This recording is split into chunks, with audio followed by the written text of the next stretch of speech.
We have an appearance from our district attorney, Mr. Dupree tonight, who asked It to won't open on my computer. body. And then we're going to do just Where's Rocky at? one additional follow-up. The mayor asked me to work back on some things and provide some additional follow-up to the information that came out of the subcommittee. So if there's any additional discussion regarding that. And commissioners had discussed us to go through the library mill rate. So if we can do all those today, we have 3 hours slotted for that, and that'll be our target time. Is there a question for me going into this?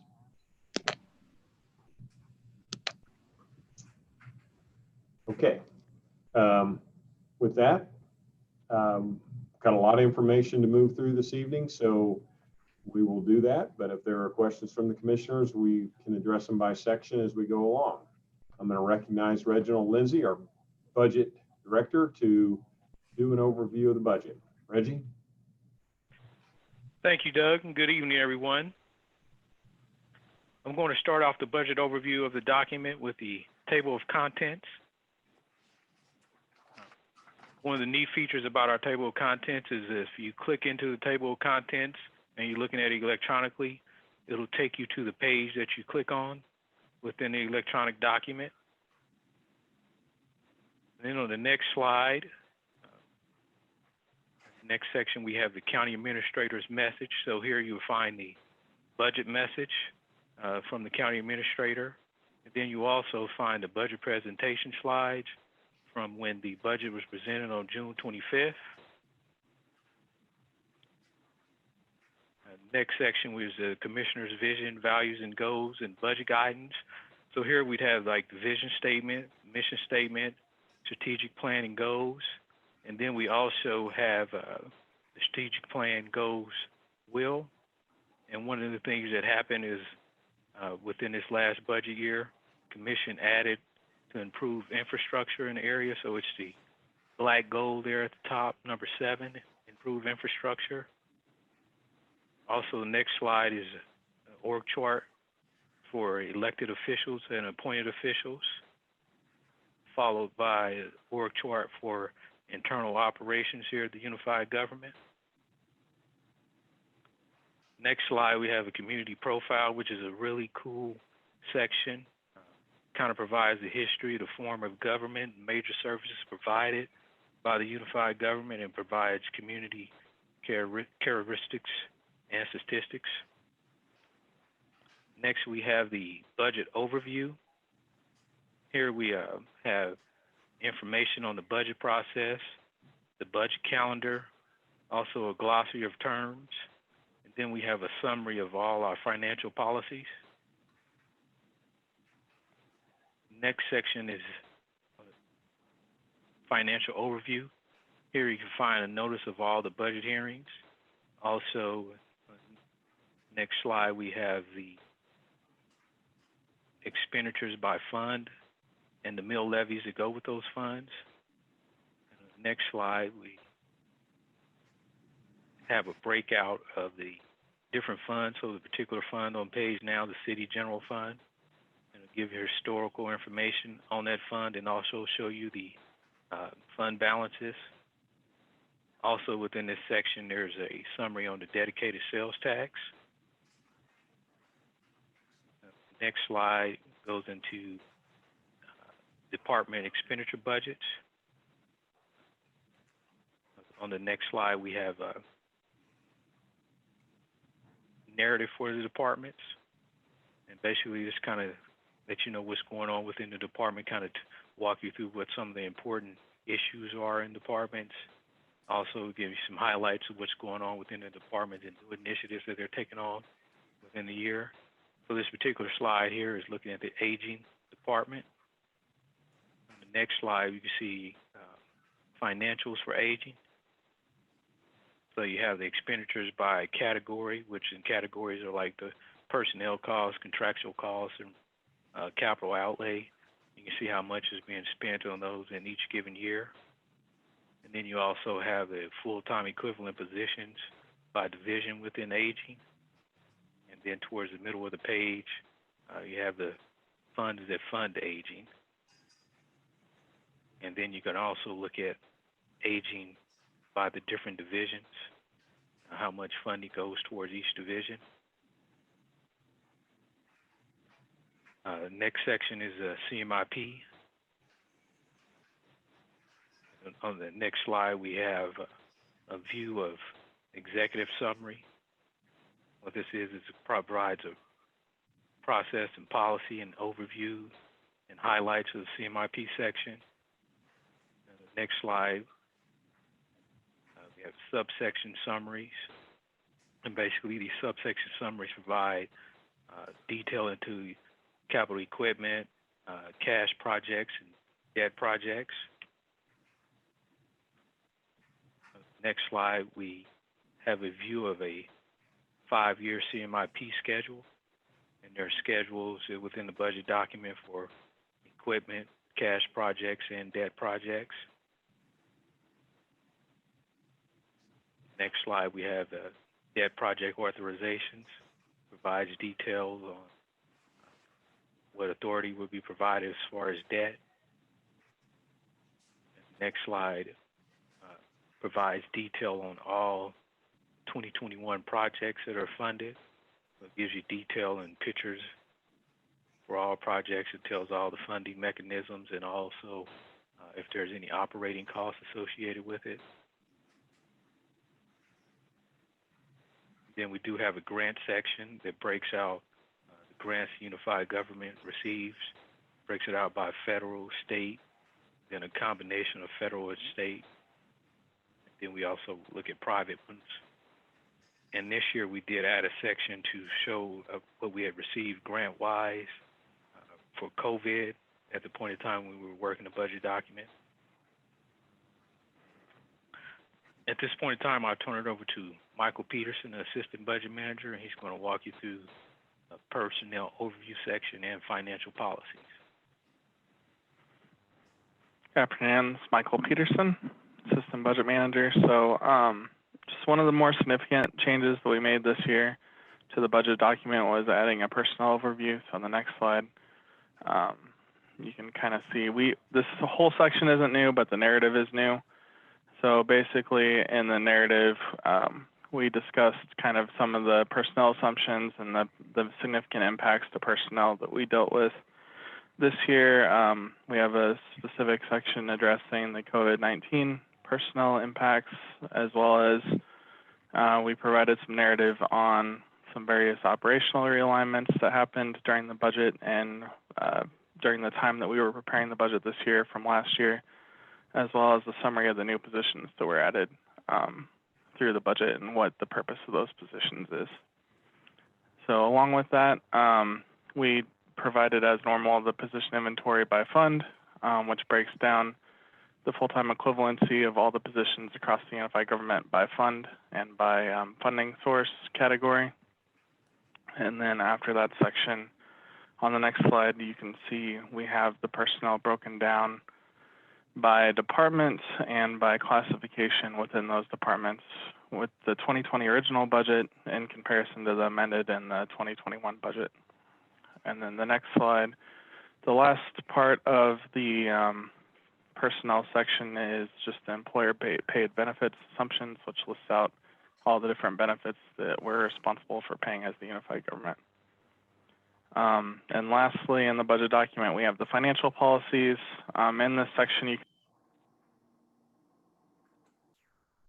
commission, resolution number, and approval dates for those. Some examples would be the expenditure policy, the long-term financial planning policy, or the operating and economic uncertainty and emergency reserve policy. And then next, we'll turn it over to County Administrator Doug Bach to discuss the Capital Maintenance Improvement Program adjustments. Thank you, Michael and Reggie. Before we move to that, I will just look back to the commission. I know you've had it for a couple of weeks, but we thought it was important not only for you, but for the public if they were looking to understand where things were in the document. Are there any questions about where something may be located or has its position? and if something comes up, you can obviously ask us anytime as we go through this. The next section is the proposed, or the changes to the CMIP. So as a governing body, you spend a fair amount of time on this. We start back in the fall, bring it to the standing committee, work through it. Then we come in as a commission. I think we had a meeting in April, and then we went to meetings in May to go through and position where we are.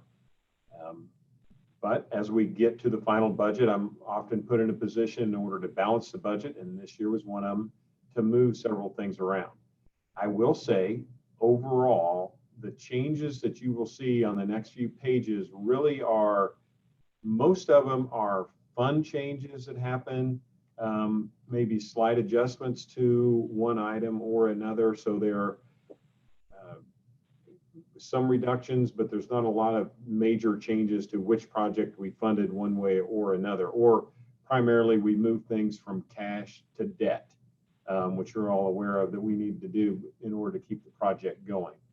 So I will offer, Reggie can go through this line item by line item if you would like, or you have the information. I know that's how you've asked. You wanted to be sure and have this information to do it. So I will, if you don't, I'll just point out a key point I think that's in here. Otherwise, Hey, Doug. Yeah. Where in this is the park right by the fire station? The park by the fire station is not in the 5-year CMIP plan. It was on that sheet when we went through all the proposed potential projects that could come in. So at this point, it has not been funded into the 5-year plan. Okay, change the petition 3155, page 7, paragraph 3 clearly states the site plan process continues connections to the park being proposed by the UG, as well as tying into the infrastructure improvement being made along Hutton Road. The original site plan of which the preliminary plat is based upon traditional axial grinding. The bottom line is, it was then the change of zone petition 3155. It was clearly supposed to be there. I want to know when it's going to be there, because when I went out there and met those guys the other day, they talked about, well, we're going to put a picnic table here and a picnic table there. Well, that's fine, but there's supposed to be a park there. So I want to know when we're going to get the park.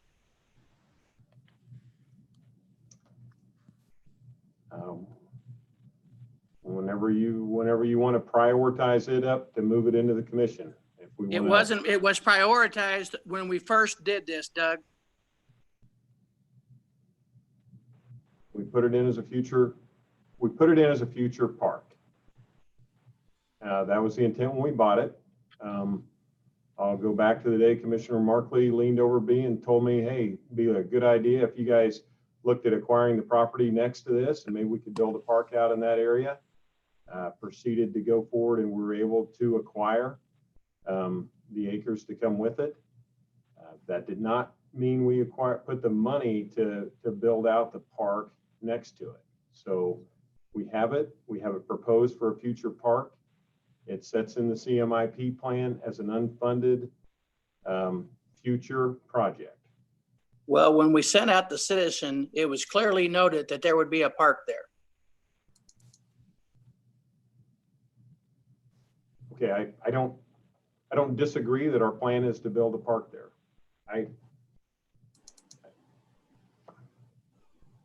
You all can discuss it. I mean, it's Reggie, I think we'd need or Debbie, I think we'd need to pull the I don't think it wouldn't show up here. We can pull it. I think it's projected at somewhere around $1 million or something. It's in the budget or in the CMIP proposed project list. And if Doug, it was never going to be $1 million.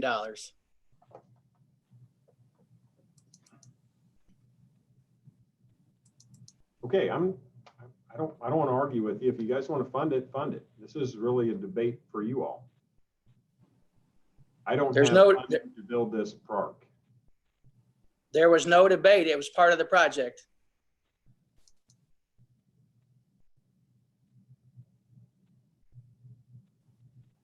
Okay. It has never been funded. We'll make a great site for it. Work to get it in, work to buy the property. thought it'd make a good addition to it. So I agree.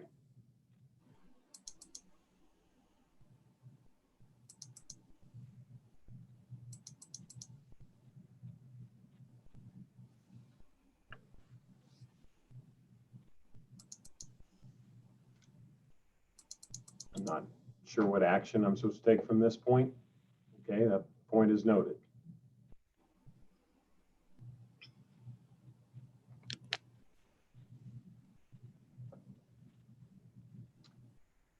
Regarding the changes from the CMIP to what's going on tonight, do you want me to have Reggie go through these by line?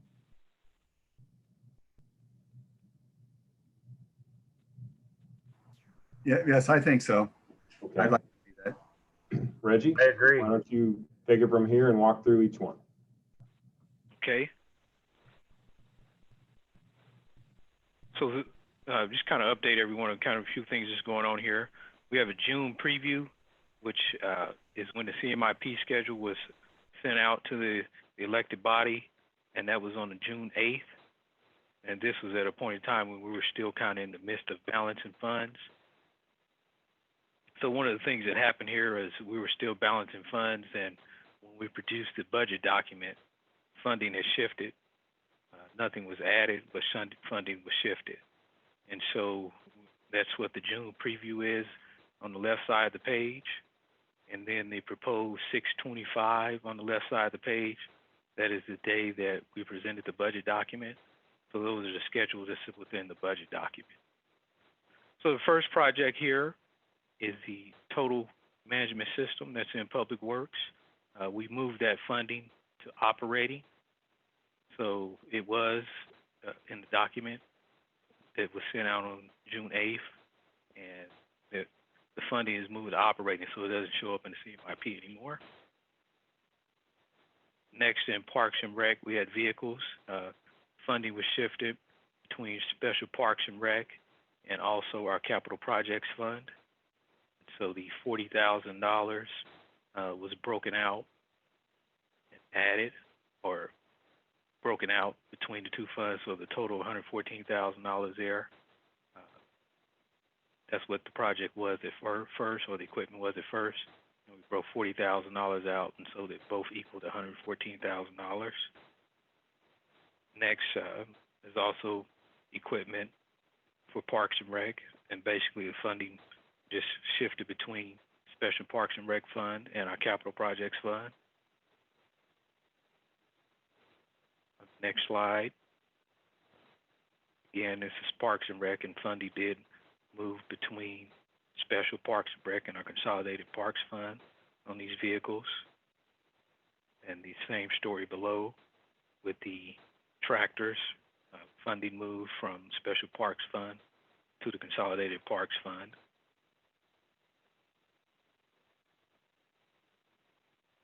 And on the next slide, you can see landscaping and hardscaping. Funding was consolidated. So we combined the landscaping and hardscaping into the same project.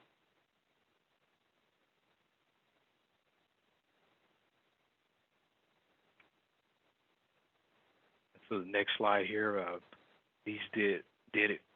The cash reserve debt management cap, we did reduce this project from when it was originally presented on June 8th.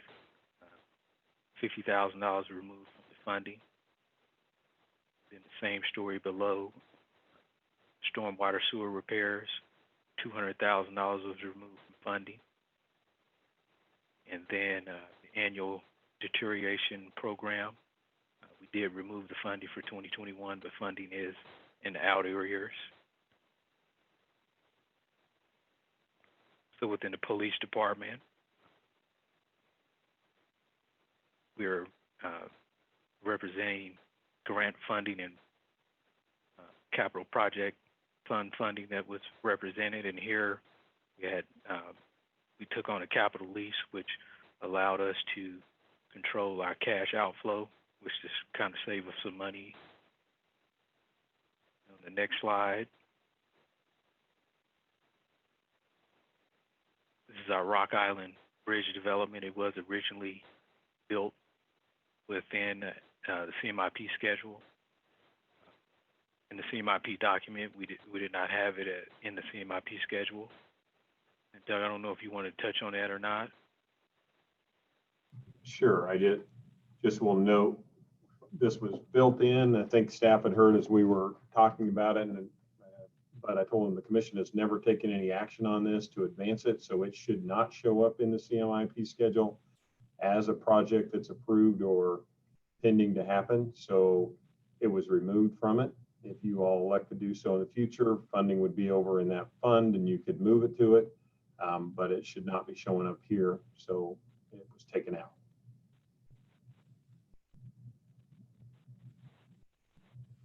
The next project under stadium, one of the changes here is in outer years.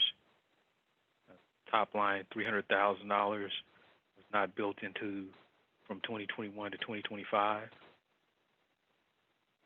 We built it in as a transfer. Next slide.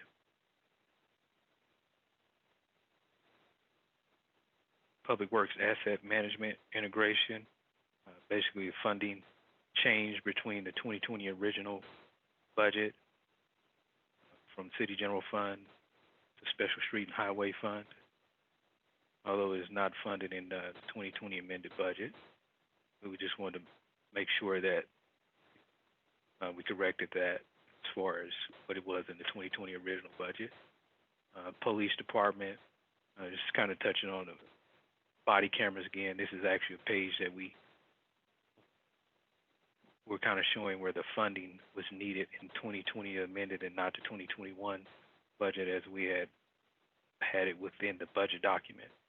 So that's the change there.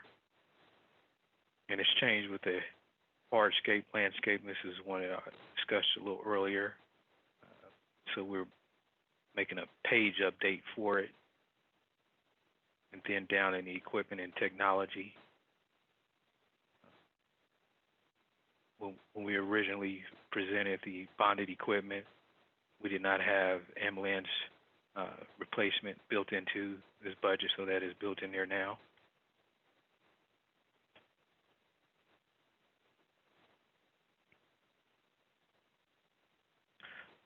The next slide, we have maintenance facility on Kansas Avenue, where we changed the funding mechanism on it. It's $900,000. And then also salt dome repairs. When we originally presented it, we had it in 2021, but it's definitely needed in 2020 amended, so we moved it up. And equipment technology, this is related to adding $10,000 to in-car network structure project for the police department. Next slide.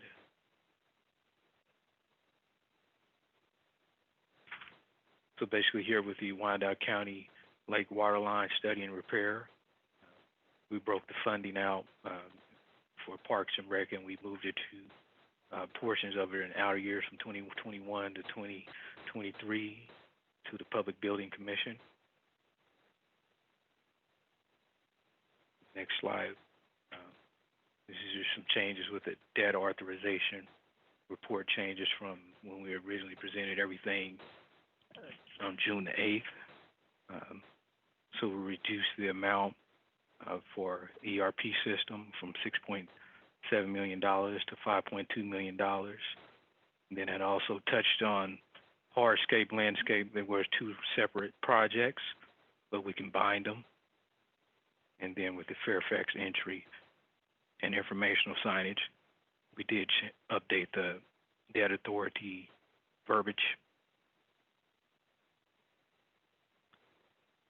And that is the update on the changes for CMIP. Any questions?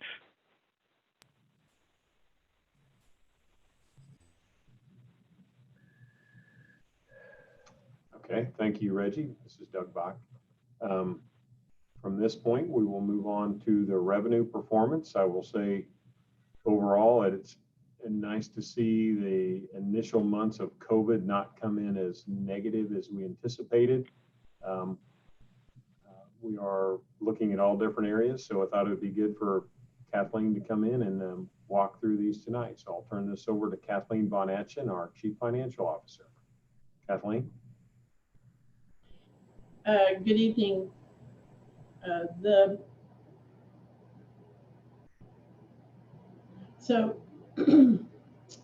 So right off the bat, what I wanted to do is kind of review all of the major sources of revenue. Just a moment.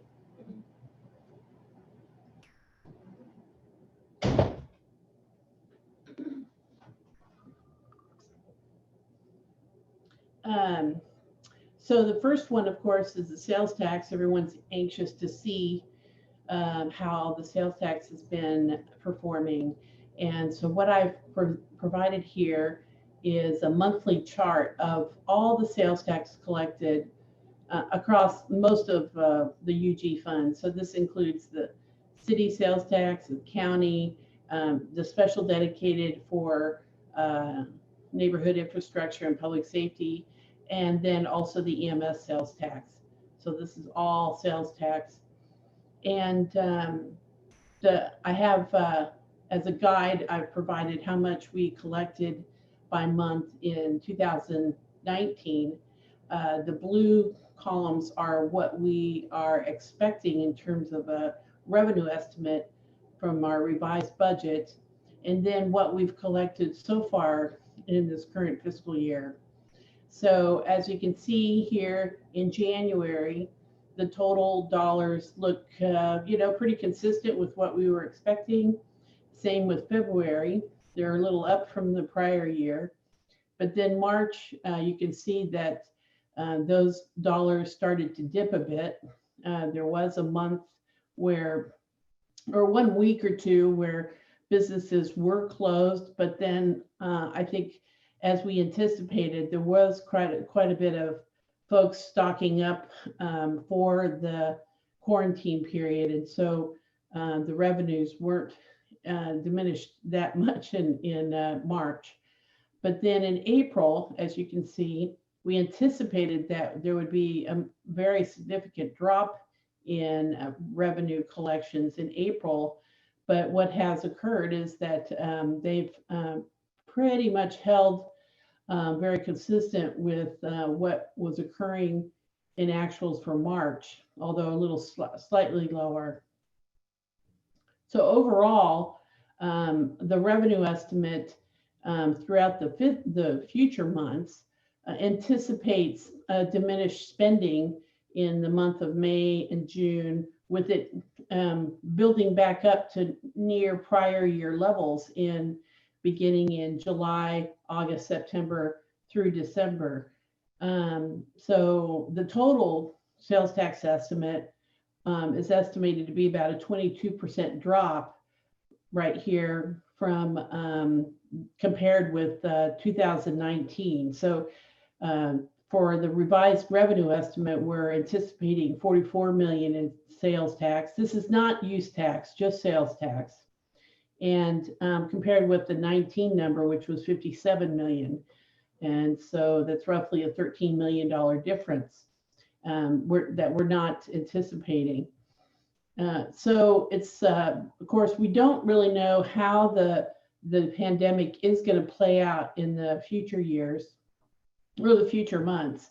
So we're monitoring this, and we're holding steady with what we think may be occurring. And of course, we'll be providing information on this on an ongoing basis. All right, the next slide. The second largest revenue source is the pilot that we received from the Board of Public Utilities. And we are anticipating that revenue source will decline through the closure period, which we are seeing that it did. So typically the amounts that are collected in the summer months are higher, as you can see, and then drop off in the fall. We think that perhaps there will be some diminished collection levels that are expected in April and May, it's hard to know because there is a delay in the billing cycle for the BPU, but there were a number of industrial commercial properties that were closed, and as a result, their consumption level was far, or diminished. So we're standing by until we get the payment for May to see how that works. But for the most part, it appears that our revenue estimates are consistent with the actuals in March and April anyway. The next slide is the third category of large, that's the largest source of revenue source for the general fund. It's the quarter, and here we're providing a quarterly review of the property tax. Now, we didn't anticipate that property tax in 2020 would be greatly diminished by or impacted by the COVID pandemic, except for the fact that we felt that perhaps in the latter half of the year, or perhaps the last 3 quarters of the year, the level of delinquency rate would increase. So the original budget had it at 5.7%, and in the revised budget, we upped it to 7.5%. And so that's the blue revised budget incorporates that higher delinquency rate. So the total sales tax, we're anticipating it to be $61.5 million, which is pretty much almost exactly what we collected in 2019. And part of that, although there were increases in assessed value, the reason for the collection level being flat is because of the increased delinquency rate. And as you can see, this estimate has played out because we actually have collected the June amounts. And typically there's not very much money coming in September from this revenue source. So We have a question from Commissioner Markley. yeah. Mayor Kathleen, I was just curious, and you might not know this off the top of your head. It's not an immediate need, but when we were in the recession, what was our collection or lack of collection percentage there? Is the 7.5 sort of comparable to that? I guess I'm just trying to kind of compare the rate. Well, I do know the answer to that. So actually, so the Great Recession was very much driven by a bust in the housing market. So property values were greatly impacted during that economic crisis, much more so than in this situation, or at least as we can anticipate now. So during that time, it reached up into the 12% range. So, yeah. Thank you. Mm-hmm. And I think one of my PowerPoints that I presented at a previous budget workshop showed the 10-year average of those delinquency rates. But now I can get that to you, to all of you. It's easy. I've got that. So another area of funding is our gasoline tax, or the highway users tax. It's administered by the state of Kansas, and it's deposited entirely in the Special Street and Highway Fund. And as you know, we were struggling to balance that fund because we anticipated that gasoline prices, the drop in gasoline prices would greatly impact the amount of revenue that we were going to be collecting. Not only the drop in prices, but also the fact that people were quarantined at home and potentially were not driving or not commuting. And so there was perhaps a lower level of just gasoline consumption, not only the price, but the consumption. So this is some gas price information from a website here. And these are gas prices in the Kansas City area. And as you can see, it dramatically dropped in the first quarter of the year. But we noticed that beginning in May, it started to tick back up. So that's a very promising, that's a promising statistic here. So, we're monitoring this as well. But certainly, in the first half, it dropped 32% from July to April, compared with, July of 19. But then it's recovering. So overall, now it's only 20% lower than what it was in July of last year. So. The last revenue source we thought we'd share, and it isn't a tremendously large revenue source, but it is certainly one that we're monitoring very closely, and it's the monthly casino revenue, which is deposited in both the city and the county general fund. There are three components of this total number that we're looking at here. There's the 3% of gross casino revenues, which are provided to us from Hollywood. By the way, this is not just Hollywood Casino. That gross revenue, that's an amount that is provided to us that we share between the city and the county. There's also a 1% of gross revenues that's we're calling the hotel penalty per the development agreement, because Hollywood hasn't built a hotel yet. And then lastly, there's 1% gross revenues that the casino contributes, which is then later distributed to other governmental agencies. So that last 1% is not necessarily funding any of our operations. It's distributed to other agencies. So overall, things were looking pretty good in January and February, and you can see. In fact, the actuals exceeded our estimates. Then in March, we definitely felt that there was going to be a drop, given that the casino we anticipated was going to be closing for some period. And so that revenue estimate is consistent with the actuals. There were no revenues collected in April. So we lost out on about 460,000 in that month. And the May estimate, I was anticipating to bring in about 250,000 that month, but we only brought in 1.6. And then we just got word that the revenue estimate, well, the June collection ticked up pretty well. So although it's about 130,000 less than what was collected last year. But in the out beginning July through December, we're anticipating that collections will be consistent with what was collected in the prior year. So we'll just see how that goes. So overall, the revenue estimate is 20% lower than what was collected in 19, which is equates to about a $1.1 million difference that we won't be collecting. So, okay. So overall, what we, some of this revenue performance, it's a little mixed. Most of it is you can see the actuals are consistent with what we estimated, except for sales tax, which was a very pleasant surprise. But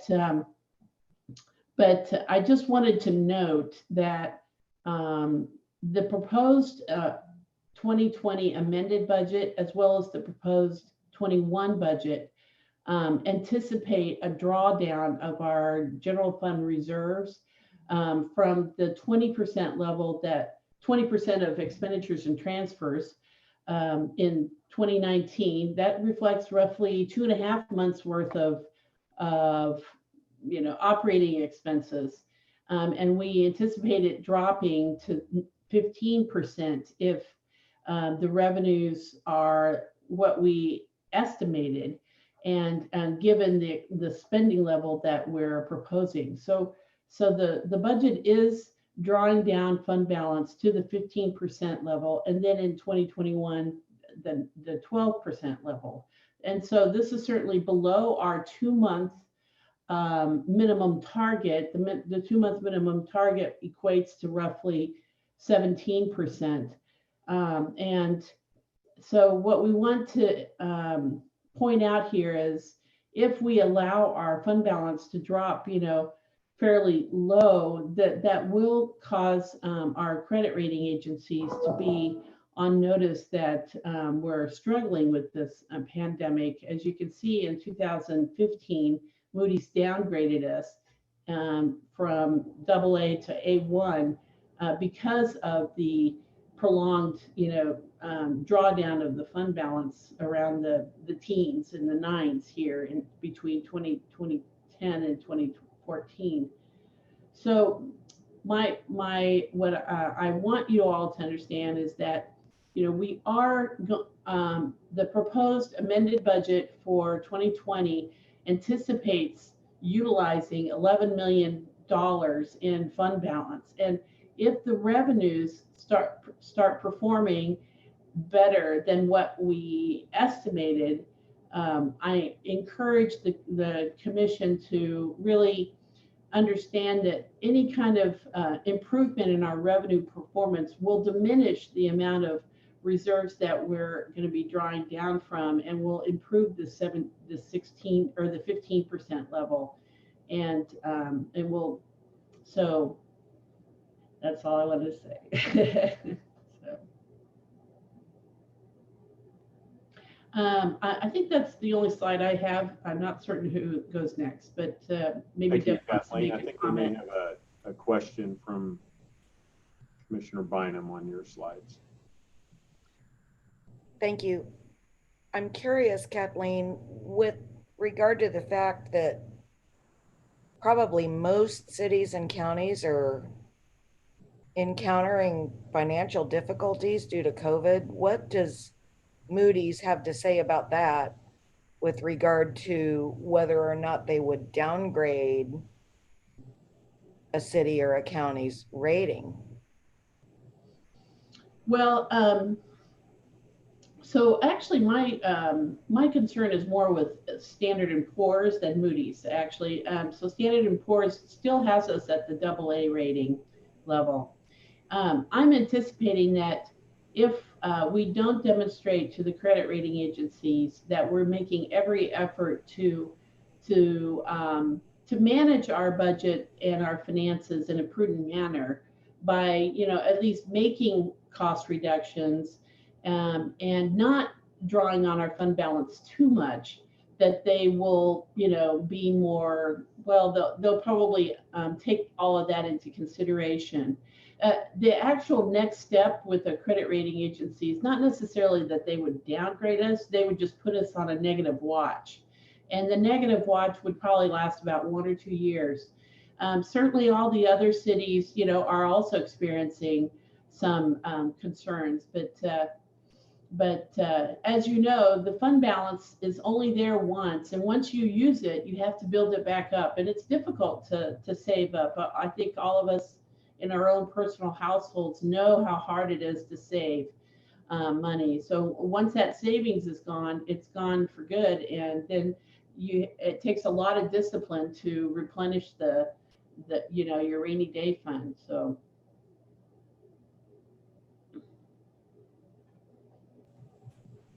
Commissioner McKiernan? Thank you, Mayor. Kathleen, this is a question that I know really has no answer, but I wonder if you have a feeling for it, or if any of your colleagues have a feeling for this. Sales tax was stronger in April than we expected it to be. Yes. But as it appears now, the pandemic is not going to be a short-term self-contained event like we might have hoped it was going to be early on. It looks like it's going to drag on much longer than expected. It looks like that could affect furloughing and paychecks and unemployment and whatnot for a much longer period of time. Do you have any sense or guess as to how sales tax might play out over the remainder of the year? Could it remain stronger than we first anticipated, or do you expect that the prolonged pandemic may have an effect on it yet? Well, so as it turns out, we have a few months behind us here with and having in terms of the pandemic, and what we're now seeing is that this pandemic may, actually get worse before it gets better, and it's not a one-shot thing, and I'm concerned about the increased level of infection that's going on in our community. So my thoughts are that, you know, many of our larger vendors are essential services type of retail activity. And so the only kind of expendable or luxury kind of spending really kind of takes place at the Legends. And so so folks, you know, I think the level of income may be diminished by a number of because of our high unemployment rate, and that's certainly going to impact their spending habits of those folks.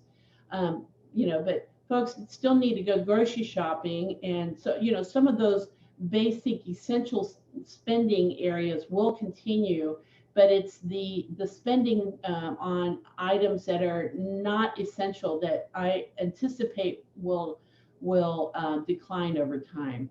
So the other, at least over the next 18 months, is what I anticipate. Now, what is not showing up here, which I probably should have added a slide here for compensating use sales tax, which we are anticipating will increase over this period as people begin buying more things online. And so the online sales is typically reflected over in the compensating use category. And so those increases are offsetting, in our estimate, are offsetting some of the declines we're anticipating on the sales tax side. But for the most part, what I think is those folks that are, you know, sadly have been impacted by the pandemic, have lost their jobs. That is going to place a tremendous burden on those families, but and they won't have the ability or the disposable income to, you know, go and spend, you know, buy a new purse or new shoes.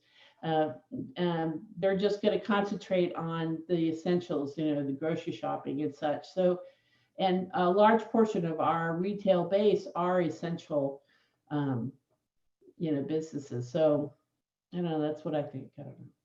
Do you understand what I mean?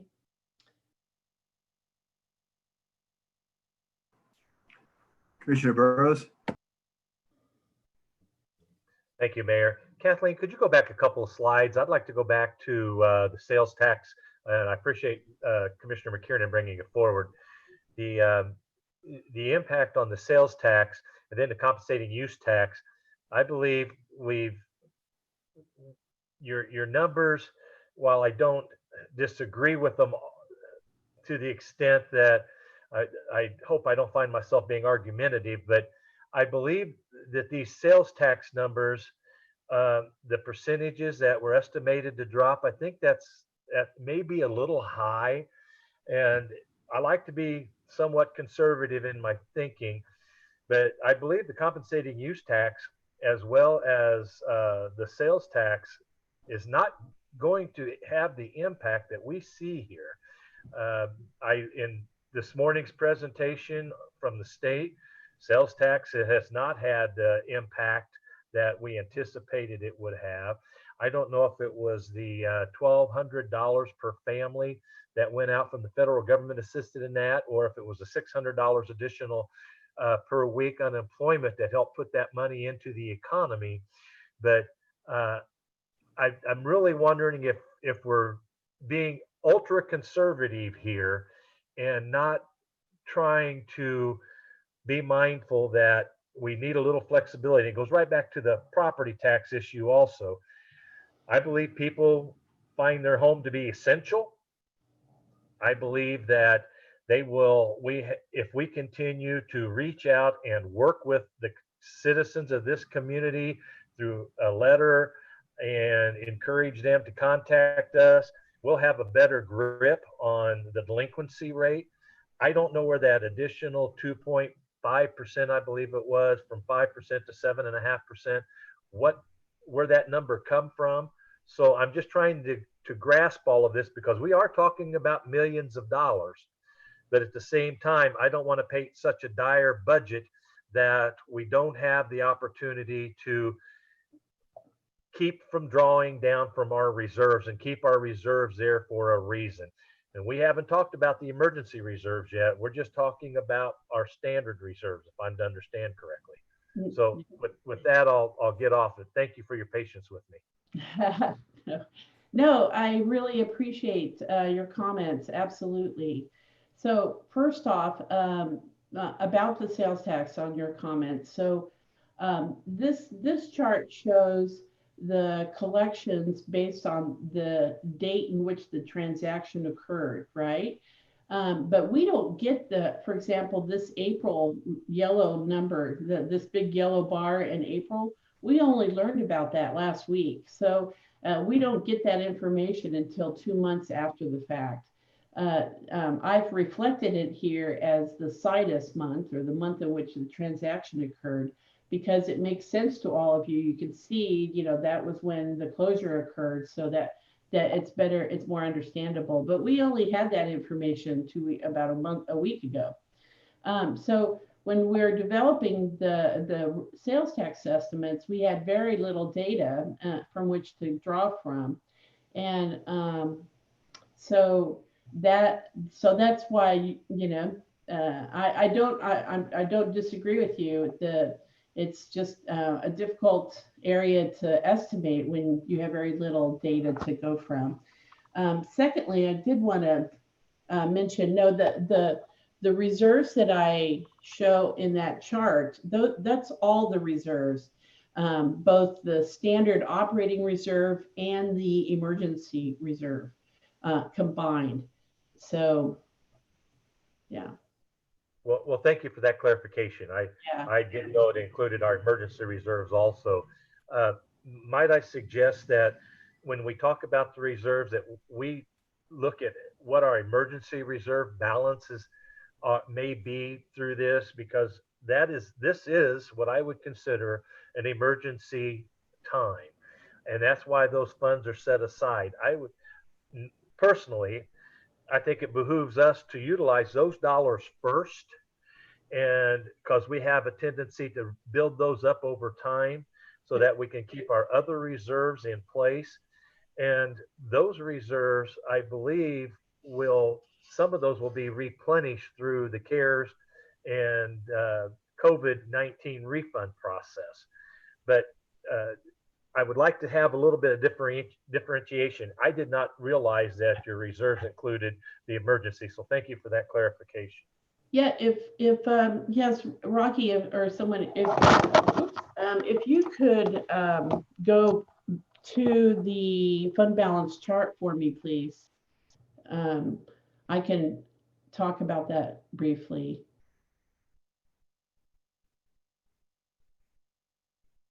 So and you're gonna hear about this at the commission meeting this evening. But in 2019, the total was 20% of expenditures and transfers. Of that total amount, which I think was around $42 million, 7.2 million of it is what you would categorize as emergency. So, and then the rest is an operating reserve. So when I speak to the fact that in 2020, we're going to be drawing down fund balance by $11 million, what that means is we're not only using the 7.2 million in emergency reserves, but we're also using another 4 million from the operating reserve. And so that's why in 2020, the total percentage is 15% and not 17%. So, okay.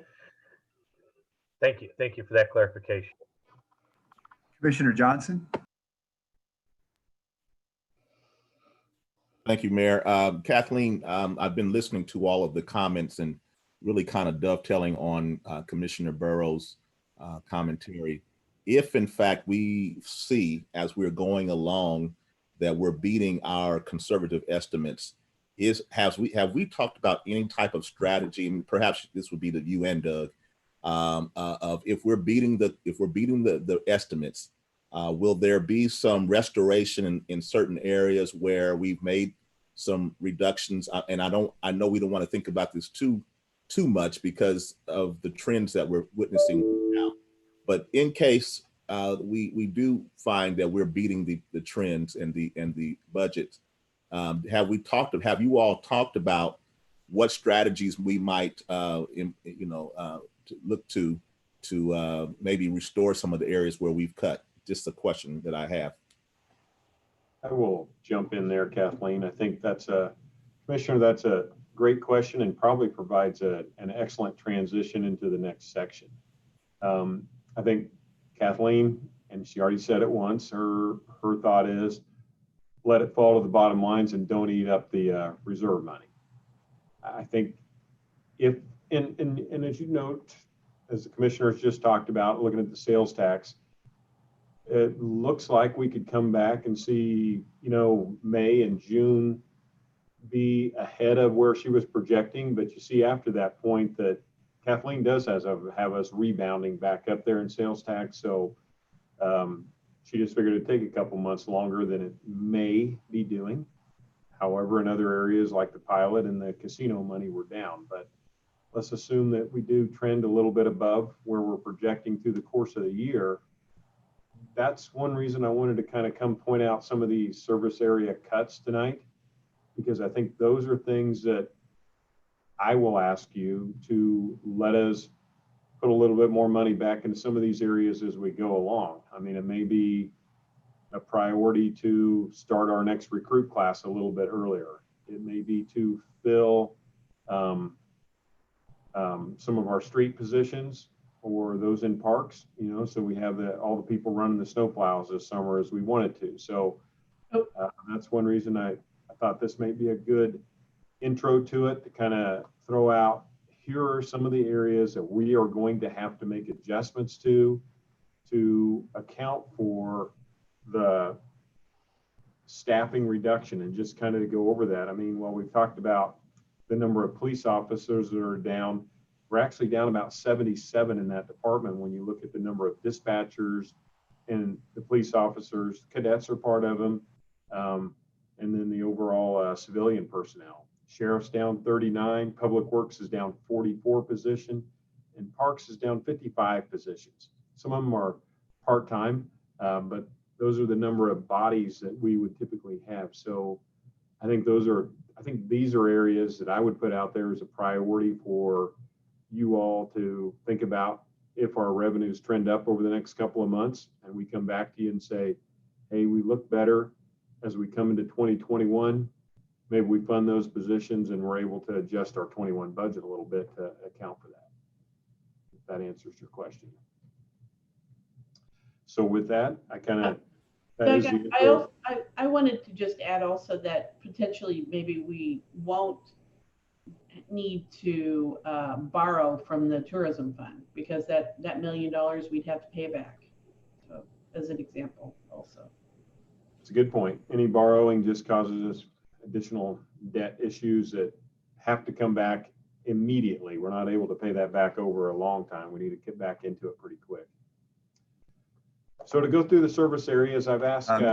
We have Commissioner, I'm sorry, Doug. Commissioner Townsend has her hand raised. Good evening.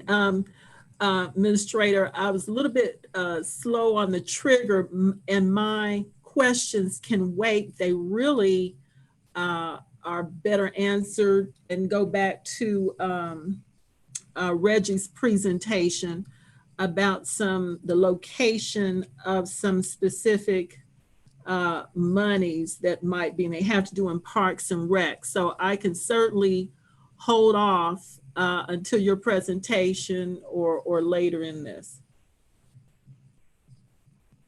Whichever commissioner, if you want us to answer it now, or we can move through this. Okay, well, it might be somewhat of a segue into what you're about to get into.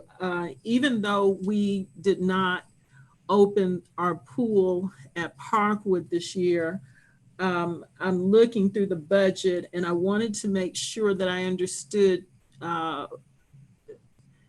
will we next year be able to, if we can open again, does this budget contain room for the increase in the lifeguards that we were going to have go into effect this year?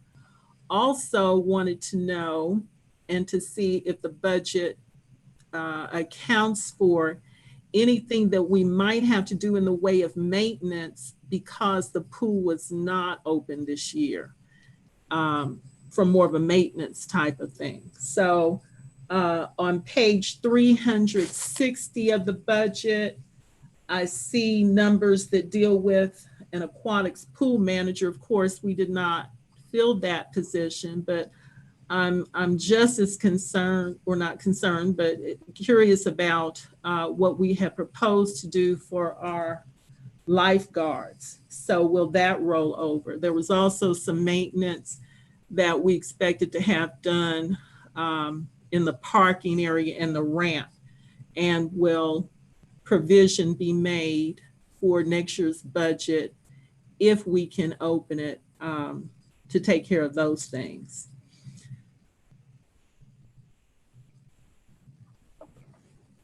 So So on this is page Reginald. 360, and also references made to the aquatics on page 355. But I'm not Yes, sure we I'm have- seeing where the maintenance for the pool is, so. Do we have funding for the pool manager and lifeguards in place for 2021's budget? Yes, we do. As far as the maintenance, I'm And not sure just to about that. clarify, that would include the adjusted salary that we discussed earlier, Commissioner, that was making that change to it. So that'll be at the correct rate. Okay, and where's that shown? So I can mark it. So the page you referenced, 355, Yes, there's an aquatics pool manager and assistant manager positions. right. So that increase there of $16,000. That's what was needed to fund those additional positions, and it's a half FTE. Okay, but it doesn't make reference to the lifeguards. I saw that position, which was new, but I was even more concerned about making sure we could maintain the anticipated increase for the lifeguards, assuming we can operate next year. So one of the things with adding those new positions, it was going to produce some savings Mhm. also for the way the current operation was set up. So that's how that it's recognized is that we'll have some savings there also. So we didn't have to add that much more money or put in for the additional lifeguards that you're talking about. When I say put in for the additional lifeguards, we did need to show additional funding for those. Okay, I guess I'm just a little bit, I started to say hesitant. Maybe the better word is I would just like to see some notation made so that when I look back, or even somebody looks this year, we know that that is intended, because the way it's notated, it just looks like a new position, which we didn't have. So, and again, is there any particular maintenance that needs to be done because we did not operate the pool as planned? Where would that be accounted for? I don't know if that's where that would be in one of these line items or somewhere in another maintenance area. Commissioner, I do not believe we added any additional maintenance into the Parkwood pool budget. The Parks Department has kind of an overall maintenance line. I don't know, I have both Angel Obert and Jack Webb on the line. If one of those two wants to speak to if we identify a specific maintenance issue in that area, how we would go about funding that. Yeah, this is Angel Obert, and I've got Jack on the line as well with Parks and Rec Commissioner. So we do have our maintenance on the pool that is funded. Like Doug said, it is in our regular schedule. So we do have that funding to perform the necessary maintenance. And as far as the ramp updates and the parking lot that you were discussing, I know we had talked about that as well. And that actually is being done by Public Works, and it is still on their schedule. Okay. If offline in an email, you could identify in the budget, the line item or the page, that would be most helpful to me. We all go through a lot of things even after the budget. So it would be helpful to me to be able to point to that, to know that those things are accounted for in here. Thank you. The other question I had went back to the CMIP, actually the projects that were presented April 23rd, 20. It was just easy to see where it said large capital projects, criteria rankings.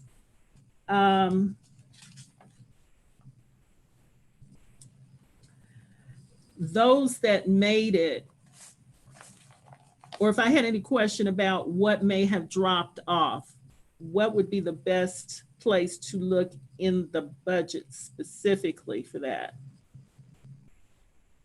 What would have dropped, this is Reginald Lindsay. The best place to look for what would have dropped off was the slides that we went through tonight with the CMIP changes. Uh-huh. Okay. That was, they weren't quite identified in the same way, but I can get with you offline about that then. That's about something particular. Thank you. Thank you. Thank you, Commissioner. Commissioner Burrows. Thank you, Mayor.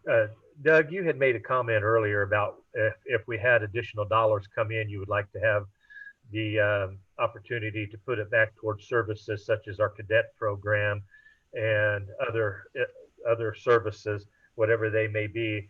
And Kathleen had made the comment, I believe, to postpone borrowing dollars from like the tourism fund.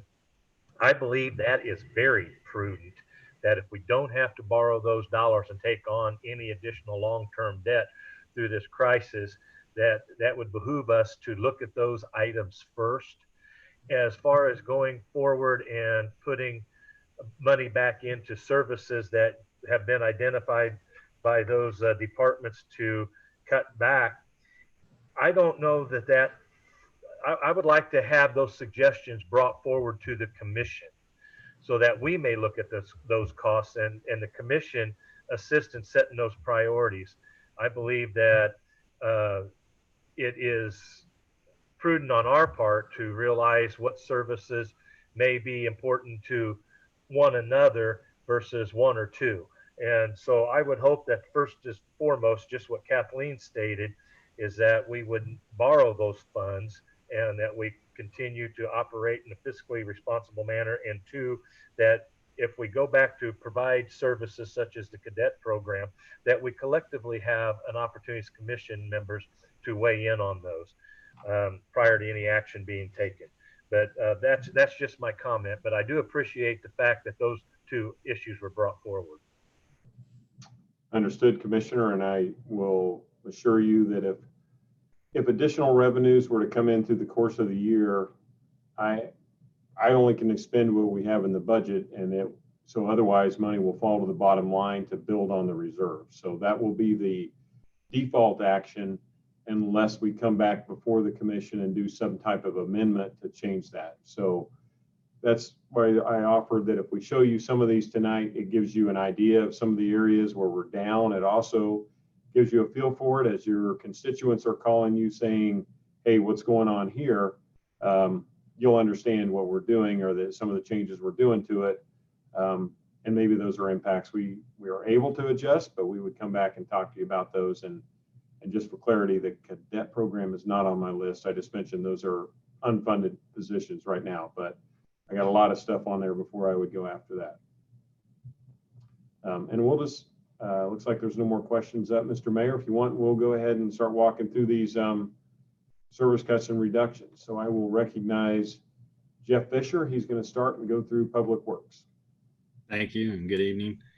I know that the community is already experiencing the consequences of these cuts and reductions.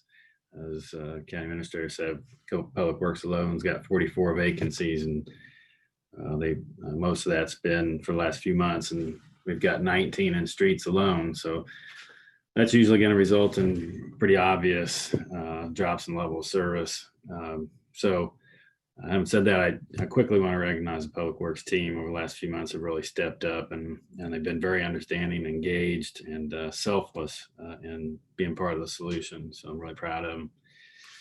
Streets, we've talked a lot about that over the last couple of years. That PC average pavement condition index was 56 2 years ago. We knew we were going to have to invest more and do and manage this program much differently. We are taking a much different approach in street preservation and street maintenance. Been real satisfied with that, but without the additional level of investment, that PCI will fall. And because street preservation and street maintenance is the highest priority, we have other activities that will struggle, like mowing and working in alleys. Signing and striping is important. We will continue to do that at the highest level we can. With 19 vacancies in streets alone, that will just be a matter of managing resources and trying to stay on top of that. I won't belabor stormwater infrastructure. I know we've talked a lot about that over the last year. I'll only say that we continue to have the emergencies like we just had a couple of weeks ago on 123rd Street with the large storm culvert failing. And we had to shut that road down, and it's shut down for a few weeks. Had a few of those last year. That's becoming more common, and that fund is increasingly becoming insolvent, especially in 2021. So we'll need to do something, or hopefully the general fund is able to jump in and help when needed in the future, or roads will, when we run into these emergencies, roads will just be shut down for longer periods of time. Facilities is much like streets. We have a lot of data now. We understand our needs much better. We can be more strategic. We can focus resources on those. We still have a lot of work on the schedule for the next couple of years, but there's a lot of things that will be, levels of service will drop. And so we'll have the same challenges with the FCI decreasing if we're not able to stay on top of it because of these budget impacts. Next slide, please. Communications from Public Works, I believe over the last couple of years, we focused a lot on that, and we hired a community engagement officer specifically for that. I think we made a lot of headway. We still have a lot of work to do, but we've done a much better job. That person has been helping in a much bigger way with the UG. We're happy to do that, of course, but that does mean Public Works will kind of take us a couple of steps back for the foreseeable future.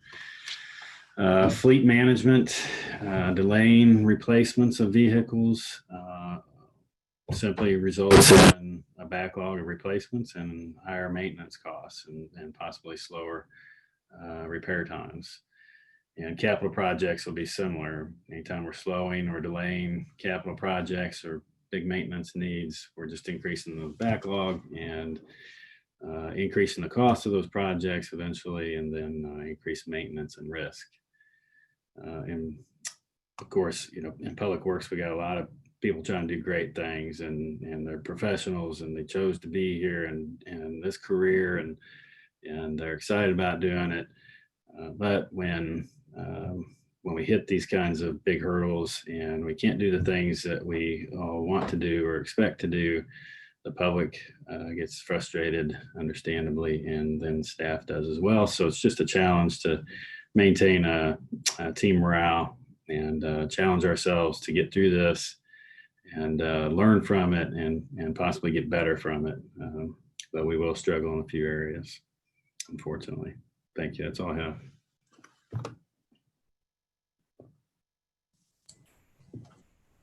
Thank you, Jeff. Now I'll recognize Angel Overt in Parks and Recreation. And just for you that understand, since we our director left, I've had Angel has continued to supervise over the recreation program area, and Jack Webb is over the operations side. So they are doing an excellent job in a dual capacity to run the operations out there, working well together. And I believe Angel is going to present. She's also going to do, as part of hers, kind of a high level, just notice of, give you an impact feel for the number of positions that they are down in trying to do their services. And And Jeff has the same thing, as I noted, they're down 44 positions. But Angel kind of built it in here, and I think it's a good feel for you to see. Angel? Thank you, Doug, and good evening, commissioners. Thank you for your time this evening. I do want to go ahead and start off and say, kind of as Jeff did, our staff's done a great job of managing our parks. Due to COVID, this has actually been a very busy time for us in Parks and Recreation. We've noticed a lot more people out using our parks, which is great. And I believe there's still social distancing, but Parks and Recreation has been a really important service now more than ever, I believe. People needing an outlet to kind of get out and clear their mind and get some fresh air. So as Doug mentioned, we're down nearly 55 positions, and that number includes seasonal staff. Currently, he also mentioned we're operating without a director. So just like any other department, we're missing key personnel in every facet of our department's operations. So this first slide is just a high-level overview of some of the services that could experience major interruption or delays if the positions remain unfilled.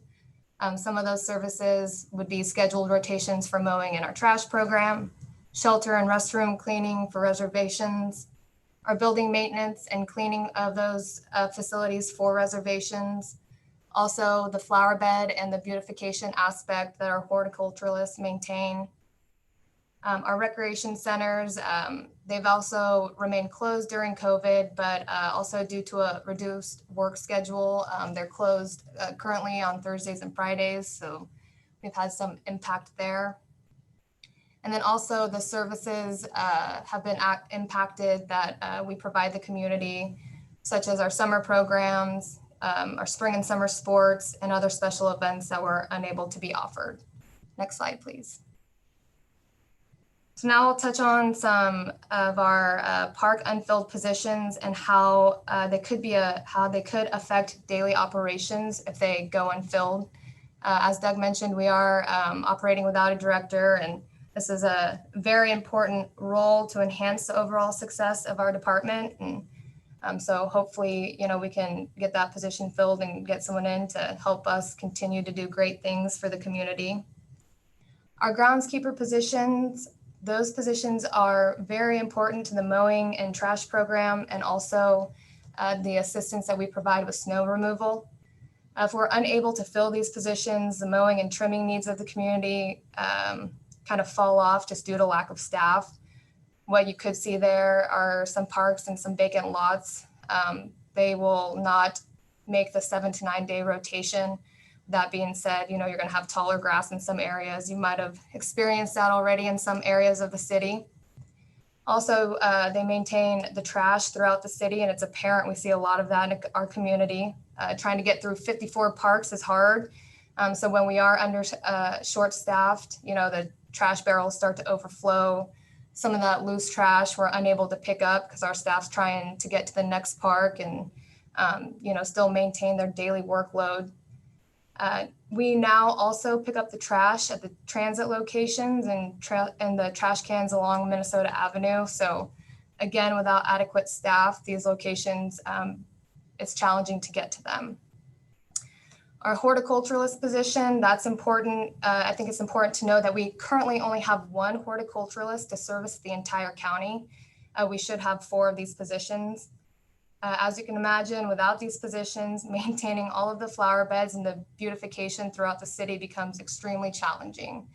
Some of the things you could notice with these positions unfilled is you'll begin to see the flower beds overgrown, weeds possibly looking unkept. Unfortunately, small trees or any new plants may begin to die just due to lack of staffing and getting to those areas to tend to them. Our maintenance techs and our caretaker positions are very important to the upkeep of our facilities and amenities. Currently, we have 6 maintenance techs, so servicing all of our park and rec buildings, our amenities, which include the playgrounds, athletic fields, irrigations, plumbing, and electrical, becomes very challenging. We would like to note that even when we are fully staffed with maintenance techs, we still struggle to maintain the current infrastructure needs as it is. Just being short a maintenance tech does add to the difficulties of fulfilling the work orders that come in. Some of the things you might begin to notice would be, restrooms being closed, plumbing and electrical problems. You may see some playgrounds that are closed because they're not up to compliance. And we've got to wait till we have a maintenance tech available to get out there and service that piece. Usually in the summers, they're very busy tending to Parkwood Pool and our 3 spray parks, which require the filters to be changed twice a day. So unfortunately, we were unable to open the pool and those 3 spray parks this summer. So we've got a little bit of free up there, but they're still busy doing lots of other things around the city. And, when COVID hit, they were responsible for going out and making sure that the playgrounds were shut down and that we are complying with social distancing in that manner. Next slide, please. A few other positions, the supervisor of the abatement team, which is an important position, and this vacancy does result in no relief for our superintendent, and also it impacts the oversight of the abatement team's daily responsibilities. And it does affect the overall turnaround time of the 14-day abatements that we try to push for. Now we do have seasonal and summer laborers, and these positions are especially important, even though they are, seasonal, but especially during our high time season right now during the summer. They provide extra support for the mowing and the trimming and the trash pickup around the city. Like I said, especially with COVID and people out using our parks more just to get out and get some exercise, we've seen a lot more trash, just within the park. So having that extra support, especially in the summer months, really helps us. And without these positions, we're really unable to stay on track with some of those items as far as mowing and trimming and, getting that trash picked up. So here I'm going to adjust to recreation and go over some of the impacts and services that could experience an interruption if these positions become unfunded. Some of our rec staff positions include our part-time program aides, our rec instructors, rec leaders, rec specialists, you name it. Without these positions, I think it's pretty apparent that programming becomes almost non-existent. Without proper staffing to implement these activities, it's hard for us to offer that service to the community. So without these positions, some things that you might expect to see would be youth and adult sport cancellations that could occur. We could put a pause on center reservations just because we wouldn't have, sufficient coverage for those parties. Without these positions, we absolutely wouldn't be able to offer services to our community like summer program. And I think especially during COVID, kids are really needing activities to do. And unfortunately, just due to safety precautions, we aren't able to offer those programs. But I think it speaks volumes for the services that Parks and Recreation offers to the community and how important they are. Next slide, please. And then lastly, I just want to talk about Parkwood Pool and this service to the community. Like I said, for safety reasons, we were unable to open this year just to protect our youth and the community. But without the positions you see here, the aquatics manager and the lifeguards, you absolutely can't open a pool without having those positions. Those are the key positions that supervise the patrons. Can't open a pool without lifeguards. And I know that this is a great service to the community, and this pool is just valued greatly in that area. And Commissioner Townsend provides a lot of support. So, being unable to open the pool this summer just due to the safety reasons from COVID really impacted some of the community members. But, without these positions, that would be a service we would not be able to offer. And then lastly, I just want to finish by saying, we average roughly about 70 full-time employees, and the National Recreation and Park Association recommends that a department our size has anywhere from 120 to 130. So again, a big shout out to our staff for doing all the great things that they do with the resources that we have. Thank you. Thank you, Angel. And now we will go to the police department. I've asked Chief York to come in and run through some of the impacts we're going to look at by lowering our overall base number of police officers, which means when you start an academy, it comes in lower. lowers the number from there. So Chief, I'll let you take it from here. Thank you, Doug. Hello, commissioners. Before I get started, let me just do give everybody a quick snapshot of how the PD functions day in and day out. So we have 4 patrol stations, 3 shifts, 24/7 operation, obviously, and I have a minimum manpower of 5 officers per shift.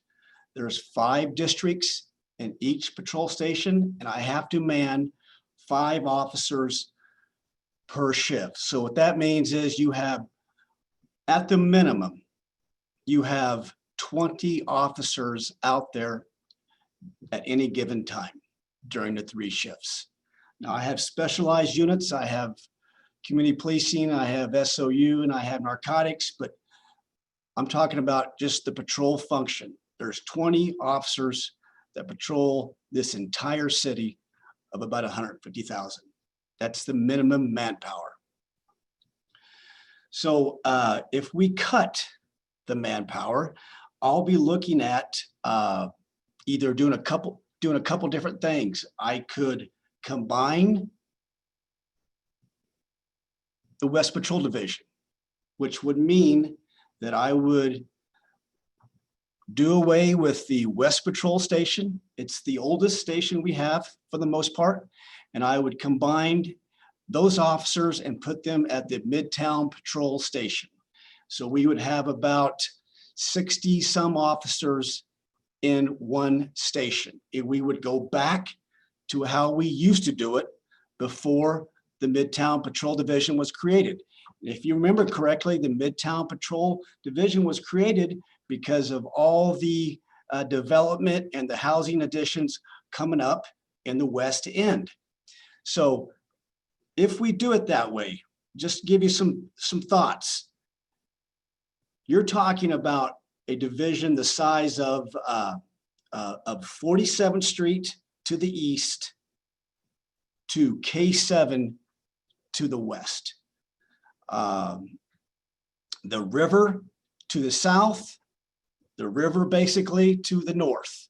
So that is a monstrous division. Before we had Midtown, those were the boundaries.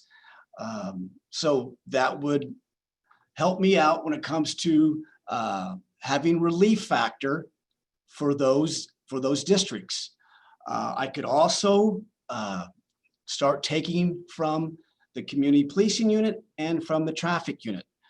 I will tell you, the community policing unit has already been somewhat, we've cut back over the years with the community policing unit. We've combined districts. For example, 333 and 335 only have 1 community policing officer. In the past, they used to have 2. So I would have to take those community policing officers and the traffic officers and put them in the stations, which that means that the community would suffer when it comes to the community policing side of that. And obviously the traffic unit, which generates a lot of revenue for the UG, and they reduce traffic fatalities when they're out there patrolling and doing traffic enforcement. I would take from that as well, from that unit as well. So those are the 2 options. It would be to do away with the patrol station and make 1 West Patrol, or take away from my specialized units with community policing and traffic. So before I'm done here, let me give you some information when it comes to violent crime. We are up 180% in homicides.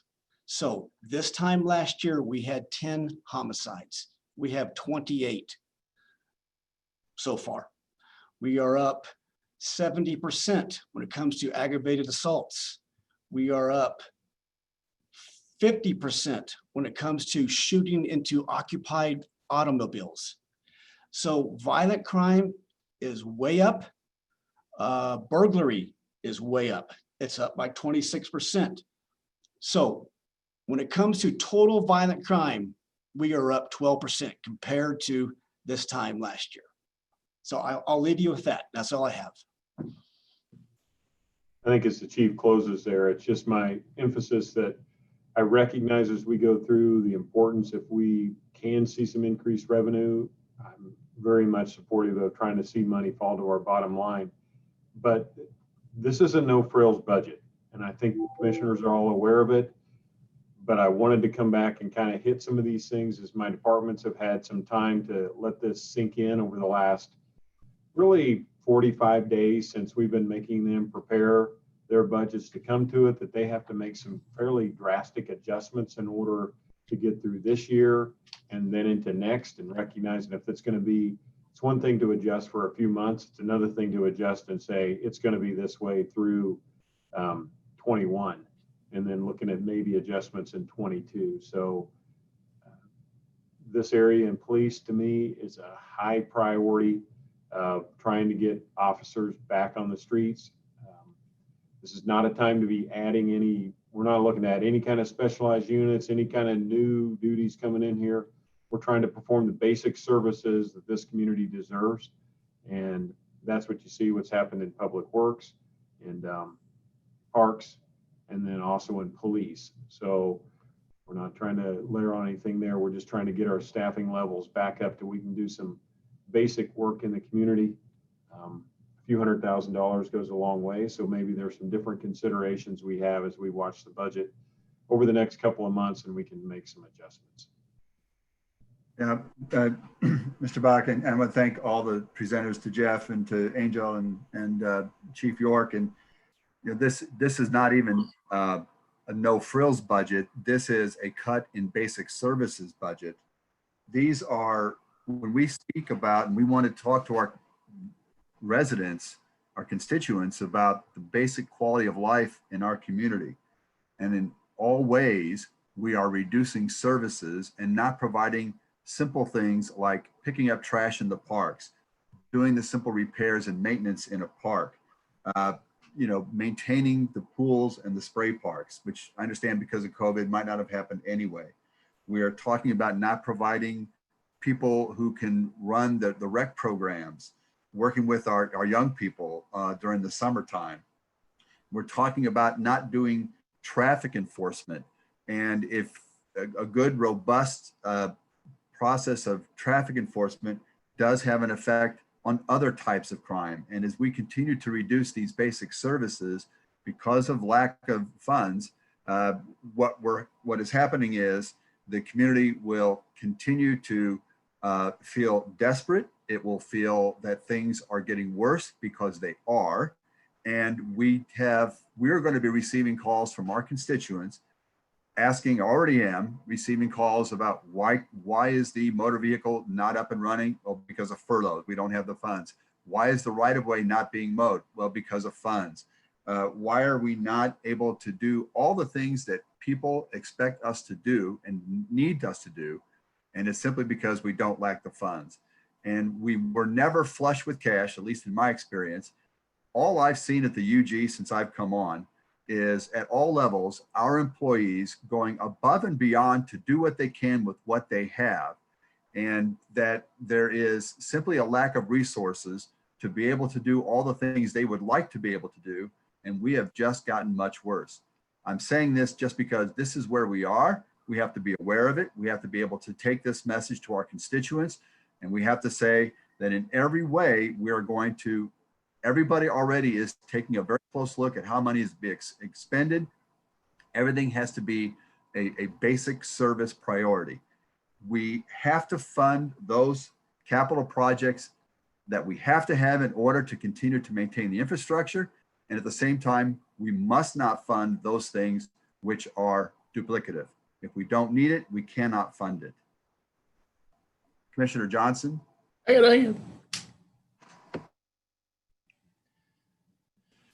Thank you, Mayor, and thank you, Chief, for your presentation. Yeah, these are some really daunting figures that we're getting. I just had a question as you were giving your presentation, Chief. What is the number of officers that we have in community policing and there the other division, I think it was traffic. How many officers do we have in those relative areas? Yes, Commissioner, we have 17 officers in the community policing unit, which we also have 3 sergeants to supervise those officers, and we have 1 captain assigned to manage the unit. In traffic, I have 12 officers. They have 2 shifts. They have a day shift and an afternoon shift. They are flexible, so they work different hours, but primarily work the days and the afternoon shifts. And I have 2 sergeants supervising them. Great. Thank you. That's all that I had at this time. Commissioner Townsend?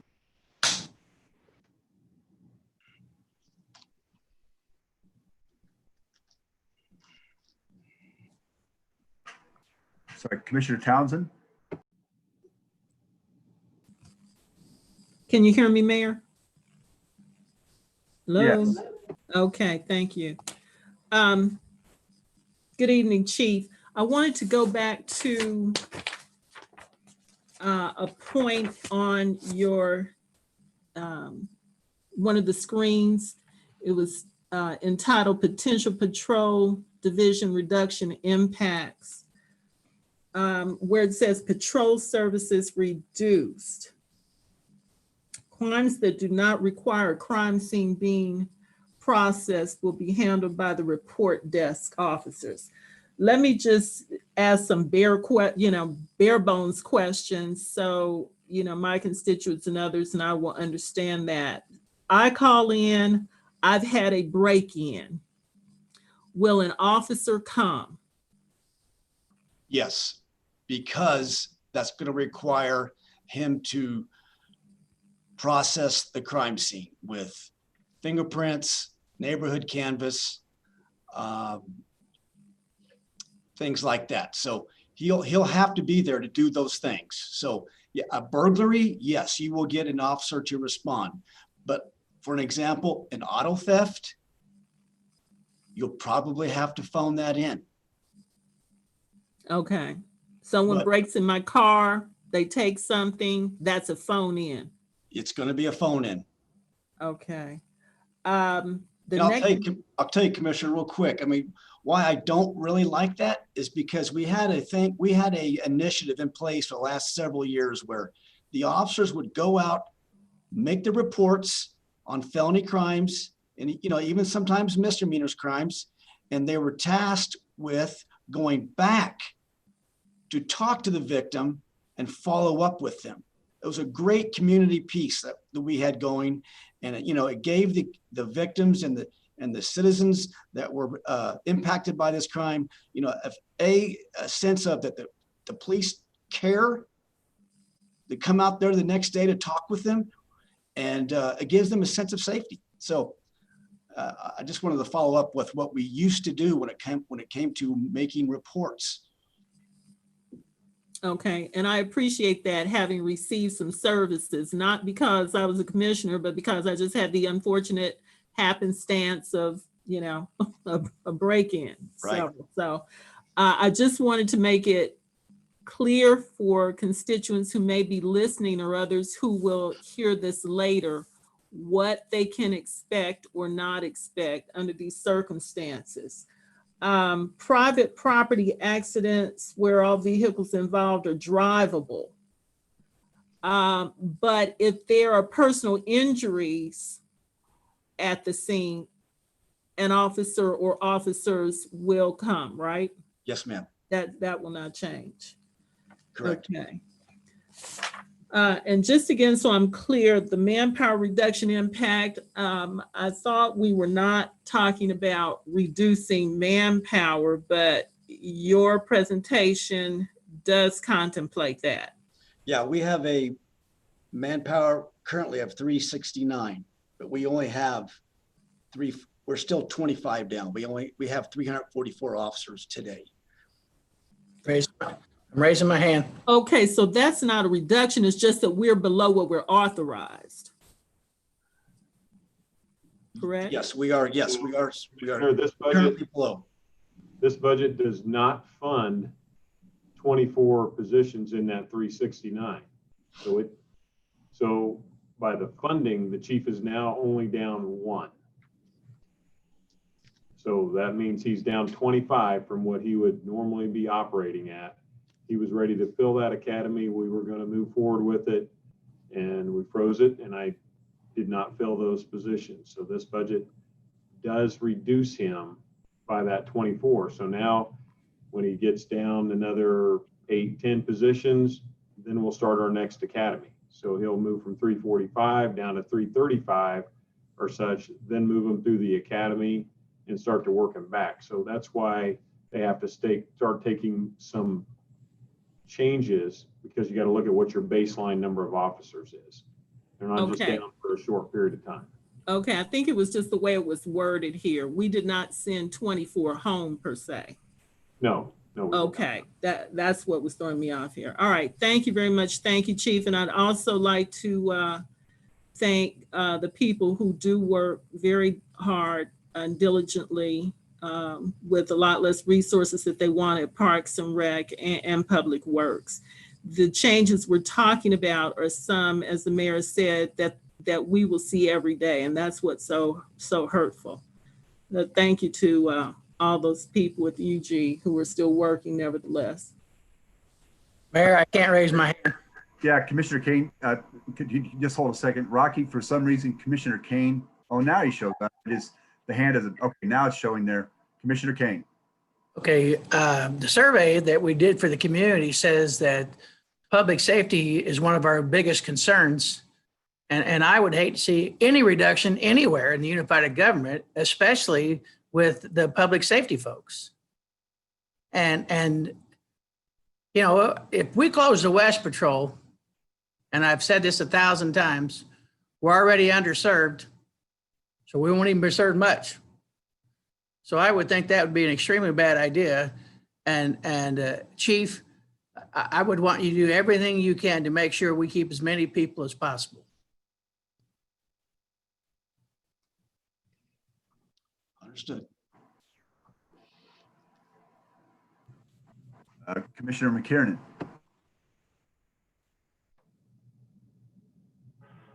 Thank you, Mayor.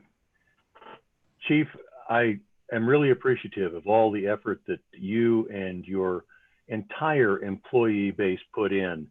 I agree that I do not want to see any reduction in service. I'm sitting here looking at the LexisNexis community crime map.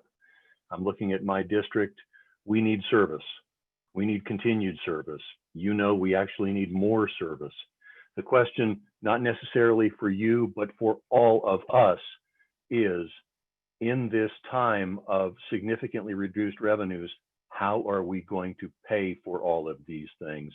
And certainly tough decisions are going to need to be made if we want to move forward and be as safe as possible, but be as fiscally responsible as possible. So that's all I'll say. But Chief, thank you for your work.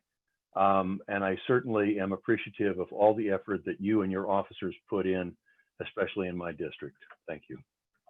Thank you, Commissioner. Commissioners, thank you for the comments and the questions to that. This is some pretty deep cuts coming into these areas. So certainly we'll be looking for ways to maintain our operations the best we can. Certainly not a time when we want to expand, but we'd like to come back in some other areas, but that's going to be years down the road to jump in and go into areas such as parks where we're looking at doing expansions and such, but now we're just trying to get back to doing our base service providing. So thank you very much. And thank you to the department heads presented today, and just noting there are several others too, but I brought these because I know they were ones that always rank high on the priority list. With that, Mayor, we transition.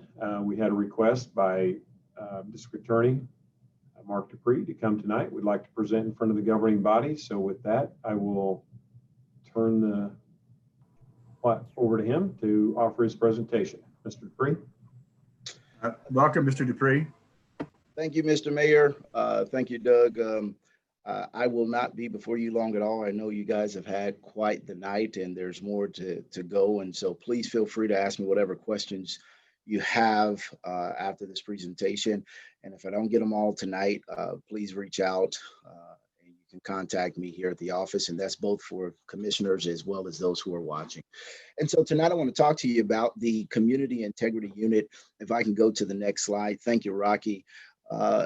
The Community Integrity Unit's goals are to ensure community safety, enhance community police relations, and provide an independent review process for minor to misdemeanor complaints involving individual officers of Wyandotte County law enforcement agencies. And so let me stop right here for a second and kind of just give a real quick understanding of where we are. I think it's important to note that where we are in our county and in our country concerning the criminal justice system and community members' relationship, it's important that we take a pause and realize that many people have opened up their eyes and realized that there is a lack of transparency, there's a lack of trust, there's a lot of concern concerning the individuals who are in our community and the community, the folks that we serve, and then those who are in uniform and those who are in the criminal justice system. And one of the biggest issues that we all know about is the George Floyd situation that occurred in Minnesota, which ultimately opened many communities up to a reality that some folks in the community knew, others did not, but now all of us are eyes wide open. And here in Wyandotte County, we're in a place where we're saying, what must we do? What can we do to make sure that every person in our community feels as though they are being served adequately, fairly, and equally by public safety? And I think that that is important to really point out that equity and equality concerning our justice system is not something that is simply a service that we can set down, but it is something, as stated earlier, that every person should have and deserve. So with that in mind, what are some of the things that we can do to make sure that all individuals in our community feel as though the criminal justice system is working adequately and fairly, and that the policing agencies in our county are working fairly for everyone? And so with that, we have had multiple individuals who have come to my office throughout the last few years who said, look, I have complaints about officers, I have complaints about this person and that person, but the process that we have set up for all of the agencies in Wyandotte County, from KCKPD to Wyco Sheriff, Bonner Springs, Edwardsville, KUPD, and District 500, all of them, if you have a complaint against a law enforcement officer, that complaint goes directly back to the agency that you have the complaint with. And then that agency then does their own investigation.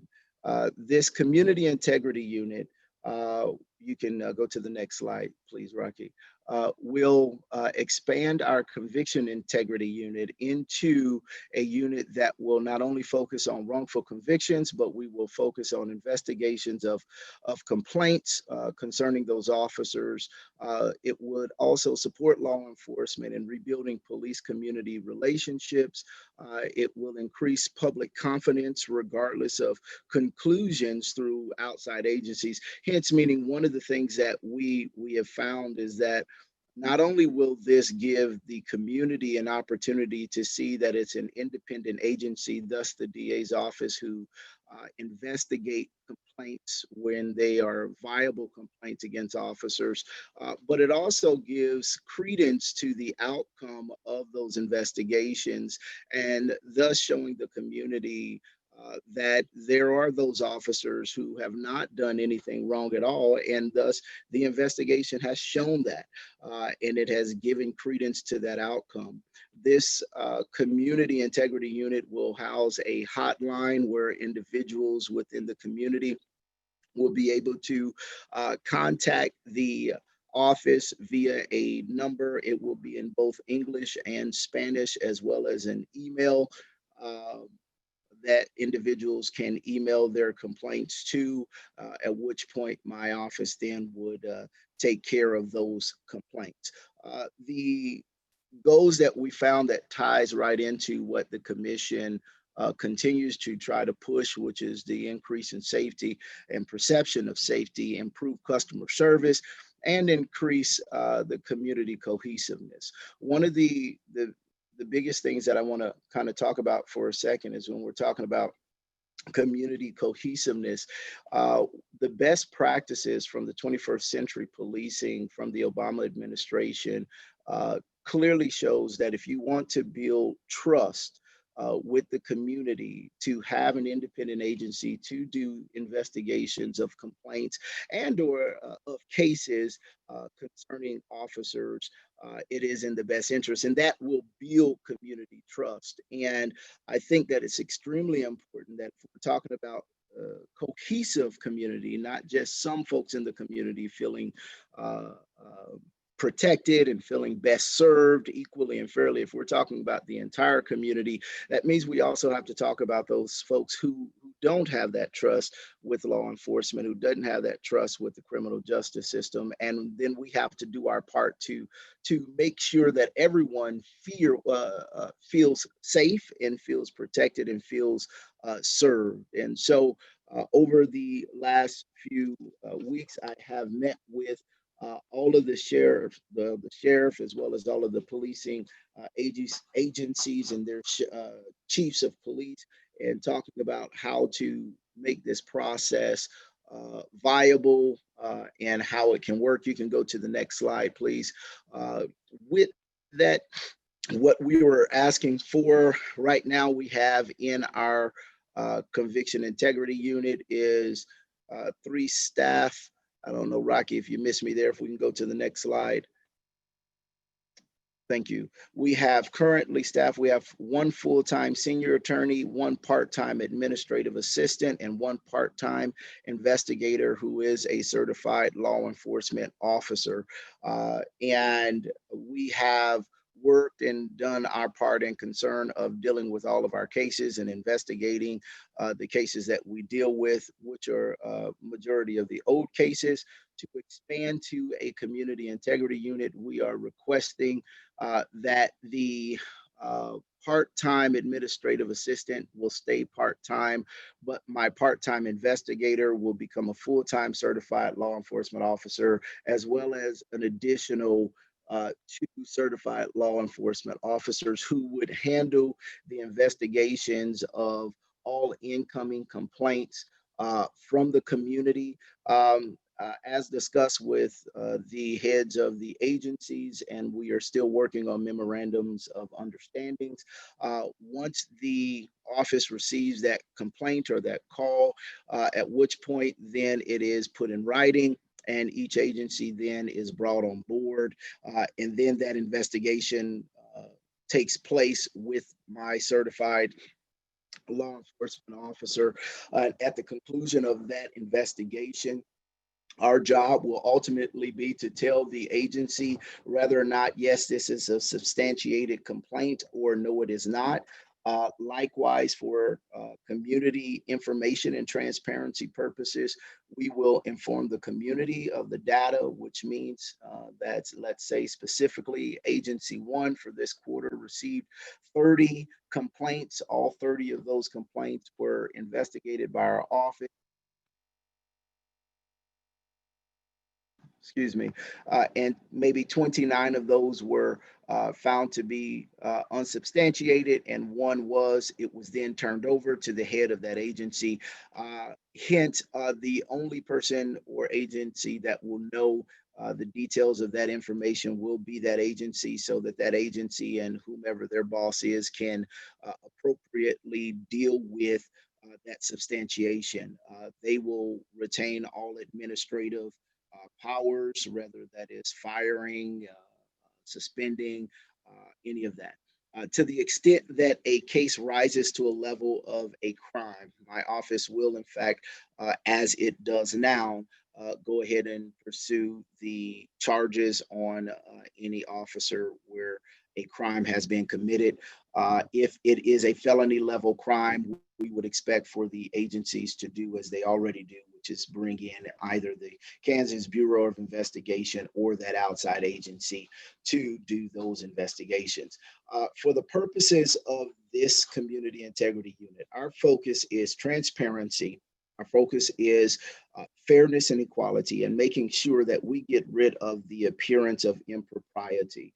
Many of you know my brother is a judge, and one of the things that occurred when I became the DA is the chief judge said that it would not look or appear to be fair if I was able to present a case in front of my brother because of the appearance of impropriety. Not that he would do anything wrong, but nonetheless, it doesn't seem kosher. And so I think it's the same thought process when we're dealing with asking community members to go and complain to the same agency that you have the complaint about, and then trust that the outcome is going to be fair and just, although it may appear that it is home cooking. And so the focus is to get in line with many others around the country, and specifically to deal with what we're dealing with right now, which is that lack of trust, and to get rid of the appearance of impropriety so that our community can have that independent agency to come and present that information to and by. And so, in short, that is what I have, and I don't want to belabor the point. I will tell you the next slide, simply because I have it, is why now? Because it builds community confidence, the perception of injustice, the lack of transparency and accountability. Go on, Rocky. And then here, what will the CIU accomplish? Conversation to conduct. Will move from talking. There's a lot of talking going on. Everyone's talking about this problem, how it's, desperately impacting demographically and certain ethnic groups. We know that this is an issue. We know there's a lack of trust, specifically concerning people of color in our community. Let's move past the conversation and actually do something. And here's the reality. We know that when we stop talking and actually do something, it's going to cost some money. So I know that that's going to be a reality. But if we're serious about everyone feeling safe and fair under public safety, then I think we have to do whatever we have to do to cover all of our constituent base. It also will build trust in the community, integrity in the system. The independent investigation, it's clear experts all across the country have said that this is the best route to go. And it unifies the community and law enforcement, because it says to the community on behalf of law enforcement, look, we don't have anything to hide. If we got a person out here that's in uniform that's doing something wrong, they don't want them on the force. And that's what each of these chiefs of police have said to me. They don't want the bad characters on the force. And so they will be able to get rid of them and not have a problem. But it also will give them the ability to showcase that they have good ones out there, and we can celebrate those good ones. And it gives the safeguards around those officers, rather than just a lot of complaints and then nothing being done because it looks like home cooking. And so that's all that I have. But just on the money piece, to make sure that you all know exactly what I'm talking about, I think this is my last slide. In 2020, we're asking for 92,000 is what we're asking for. That would cover the 2 additional certified law enforcement officers. And then in 2021, the total would be 260,000. I will remind everyone that when I came back in 2017, 2018, for the Conviction Integrity Unit, we asked for 300 and some thousand, and ultimately it was cut in half to about 150,000 or 155,000. And for the last couple of years, we've really just kind of operated with a shoestring budget, right? Using the part-time everything, because that's our job, to try to do our part to make sure we're serving the community fairly and equitably. But I think it's important to note that because we've been operating on a shoestring budget, here is another need, and here is another necessity that we have to get done. But in order for that to get done, I want to be just quite candid, if I may, there's no possible way we can do this without funds. I've already, pressed to the limit with the part-time certified law enforcement officer that I had. We need more funding so that we can meet the need for everyone moving forward concerning what's on the table. So that's all I have. Thanks so much, guys. Thanks for the opportunity. And Mayor, I'll stand for any questions if you would have me, or if not, I would bid you all farewell. Thank you, Mr. District Attorney. Are there any questions or comments?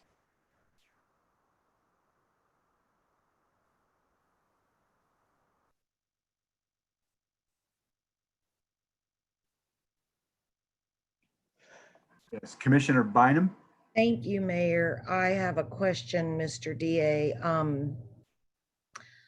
Correct me, but in the budget that we're working on now, have we included funds for continuing your digitization work? Yes, And ma'am. is it possible that, given all that you've heard so far tonight, that or another project underway in your division could take a back seat and shift that funding to the community integrity unit? Just a question. I think that, I mean, of course, you all can do as you will, but I will tell you that I wouldn't consider that specifically. That is and just to kind of bring everyone up to par, when we came into the office, we found about 60 years worth of files that were sitting in the old jail with corrosion and feces and a lot of other mold things that are up there. And so I with that in mind, my concern is that the situation is not good. I think we, in fact, need to move those cases faster than what we are right now, as many of those cases continuously come up on appeal. In the situation that they are in right now, it leaves us in a very bad place at the deterioration of those files. And so I think that is something that we can look at, but I would not say at this time that would be something I would say we should put on the table. I understand. Just looking at, your budget overall, and as again, you've heard so many other departments express tonight things that they're not going to do, and just encouraging you to comb through your budget for, is there something, anything that you could hold so that this could come to fruition, and that's really all I have. Well, and Commissioner, I'll tell you, I have combed through my budget, and I've talked to some folks, as well as looked and seen where we can kind of cut here and cut there. I don't think that I have anything that is substantial enough to cover one big slice. I'll tell you that my budget is, it is not in public safety. It is in the judicial, I believe, but it is when it comes down to trying to make it work, we're already on the low end of the stick here. And so I think there are some areas where I may be able to cut 10 to 20 or to 30,000 here and there, but I don't get a substantial amount in any area, as kind of notated with the conviction integrity unit, and only getting half of the necessary need there. And so, but I'm definitely willing to still have the conversation and see where we can penny pinch some more. Okay, I appreciate that. Thank you. Thank you. Commissioner Townsend.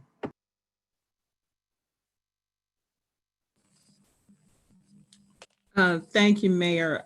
DA, just wanted to thank you for your forward-thinking proposal As I've said before, I wish my name was Rumpelstiltskin tonight for a lot of reasons. For some you've heard already, and you know, this one as well and some others to come.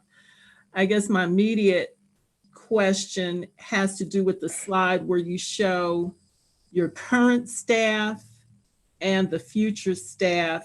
And a bottom line, it's an increase of, looks like 2 heads. What would it do to your program if you only increased it by 1 more person with the full-time investigator?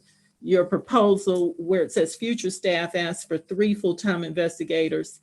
What would you foresee would do to the effectiveness of your proposed program to have 1 more person added instead of 2? And I want to be clear, I'm asking for, I guess, 2.5, which is to make my part-time investigator full-time and then an additional 2. And I'll tell you where I got those numbers from, and that's looking across the country as well as here in our county and specifically in the internal affairs unit. Most of them had 3 to 4 detectives or certified law enforcement officers. And so I came up with that number from what I have seen across the state and across the country. I think that, Commissioner, if I was given an additional 1 and a half, so rather than a full 3 having 2 full-time, I think that's something that it would give us the ability to start going back to Commissioner Bynum. I think that would give us a starting room to begin to move forward with this. And then maybe a year or so down the road, we can talk more. But I want to be clear. I think we would have to have at least 1.5. I would have to make my part-time investigator full-time and then an additional investigator. And I think that would give us enough to work both ends of this thing when we're dealing with the complaints from the community, as well as potential wrongful convictions and process violations of old cases. And so I think that that's something that I could potentially work around at least for a year or so. Okay, so looking at this, the chart again, where you have current staff and future staff, you're right, I missed that. So the total there really is 2.5 persons, right? Yes, ma'am. Okay, and you're asking for 5, so an increase of 2.5. But you're saying you could do an effective program with, instead of 2.5, 1.5. Is that what you're saying, or 1 more person? 1.5 more person. I don't want to leave that half off because I don't want you to think I'm saying keep my part-time guy part-time, because I've stretched him for 2 years at part-time. And so he's already thin stretched. And so there's nothing else I could do with him unless I make him full-time. And then to add on an additional person, I think that's something that we can work with. I think it's also important to note that I didn't request that my assistant administrator be made full-time. That would still be part-time. And so I came in with that in mind, saying, okay, I know we're increasing in the investigator area, and it's going to cause for more administrative work, but I can have the investigators kind of do some of their own administrative work. And so I came in trying to cut where I could in that regard. Okay, well, as we're talking now, it would help me to better understand if on the page that's entitled Community Integrity Unit Funding Request 2021, I could see what those numbers look like with the 2.5 people you're asking compared to the 5 people you're asking for, if that makes sense to you. So going from the request of 2.5 down to the 1.5 is what you're saying? Right. Okay. The other question I had, I know you said you looked at other municipalities and their programs. Were those municipalities about the size of KCK, Wyandotte County? Or this was just Yes, kind of across country? yes, I looked at specifically here in KCK and our organizations, KCKPD, the Wyandotte County Sheriff, as well as across the country. But yes, most of them were our size, and all of them had anywhere ranging from 3 to 5 detectives in their internal affairs. But there were some that were some smaller that got down to about 2. And so my thought process was 3 would kind of cover us. And seeing that, again, our complaints that we are dealing with would be dealing with, I believe, about 7 agencies here in Wyandotte County. We're not just talking about one agency. Okay, thank you. Thank you Yes, for bringing this forward. Thank you. Commissioner Yes, Johnson? Thank you, Mayor, and hello to our district attorney. Thank you for bringing this before us tonight. The 260,000, and I'm probably asking some of the same questions that have already been asked or answered, but I was busy taking notes. The 260,000 will be is that for the entirety of the integrity unit for 2021? No, sir. That would be for the additional part of the community integrity unit. So what we're asking for is the 260,000, which would be in addition to what we've already been funded for the conviction integrity unit already. Okay, and personnel, what would that include in terms of the 260,000? How would that play out in terms of personnel? That 260,000 would cover all of the additional. Okay. Go ahead. I'm sorry. No, go ahead. So the additional investigators, so 2 additional investigators, as well as making the part-time investigator full-time. Okay. That's what that would cover. Okay, and that would be a cost per year that it would go on from that point on. So we would be looking at that year after year going forward, right? Yes, sir. You know, I think I'll just make a statement and some questions. I think more statements really, given the tenor of our nation right now as it relates to our justice system. And I know that you and others are ready to start making moves, because the suggestion is that we've talked long enough. What we understand is that in terms of a macro conversation, our justice system as a whole needs to be rethought, and so I think I understand the direction that you're going. And within those conversations that I watch, they always then point to the local prosecuting agencies as the area where there needs to be some improvement, and I think that might be where you're going. Now, it's interesting to me that we're talking about this right now, because typically my statements would be, we're in the process of trying to eliminate, and we are eliminating people, and trying to figure out how, we could ever make something extra fit into this budget. But then, a few weeks ago, we had an interesting conversation about how we could fund 2 fire stations. And it seems to me that there were at least some considerations as to how that could be done. And that just kind of changed my thinking, because you're talking about $92,000 for this year and then $260,000 for next year. It would seem to me that if we could use some ingenuity in terms of how to fund something as critical as our fire department, which I'm all for, that we could also look at ways that we might look at how we might figure out how to fund this request.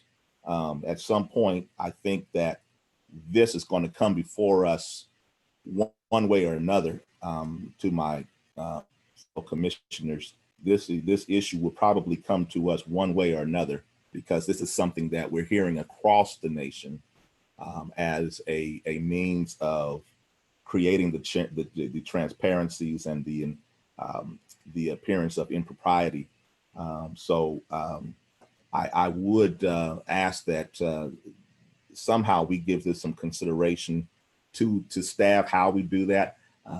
I don't know. I guess if I were so inclined, I'd be willing to call a task force like we did before and try to figure out where we could scrape together some of it, maybe not all, but some, at least some of those funds. So I will put that out there, and with that, I will yield the floor back. Mr. Dupree, I know you will be coming to the task force next week, and I believe you'll be presenting on multiple issues, but one of them I assume will be regarding this community integrity unit. And if I'm right in those assumptions, I think it would be very helpful if, the research that you have done with other departments, the experiences, how this has worked other places, I think could be extremely helpful to all, just to, help us receive the ideas, understand how these work, what the necessity of this is. I think you've made a case tonight, but I think that there is more that we can look at, and it would be very helpful, I think, pursuant to your goals here, for you to bring that forward and to share with us any research, articles, studies that you found elsewhere. I think that'd be very helpful. Mr. Mayor, that's absolutely fine. And I will tell you that most other, in fact, the gold standard is in San Francisco, other DA's offices that have this independent investigative arm, they do quite a bit more. In fact, most of them handle officer-involved shootings, they handle felony cases, and so on and so forth. That is not what this office is requesting. And so I can bring that information, but I want to be clear that this is not new, but in fact, they go way beyond. And then that's also what the 21st Century Policing Obama administration really pushes for.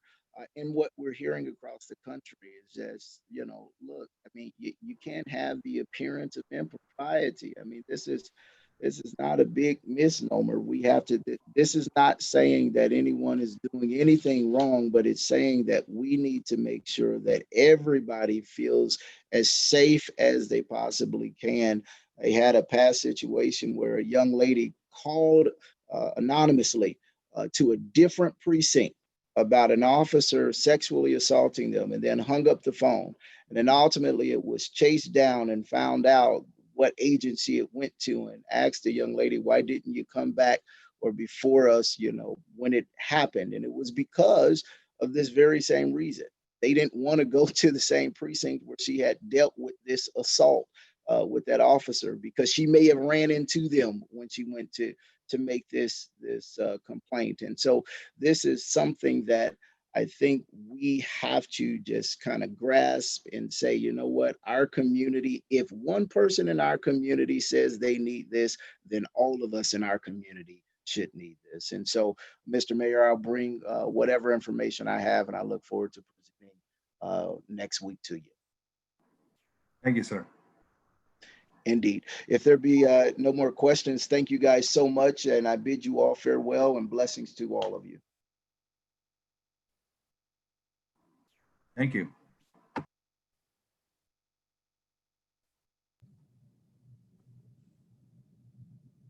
There is one more question from Gail Townsend. Commissioner Townsend.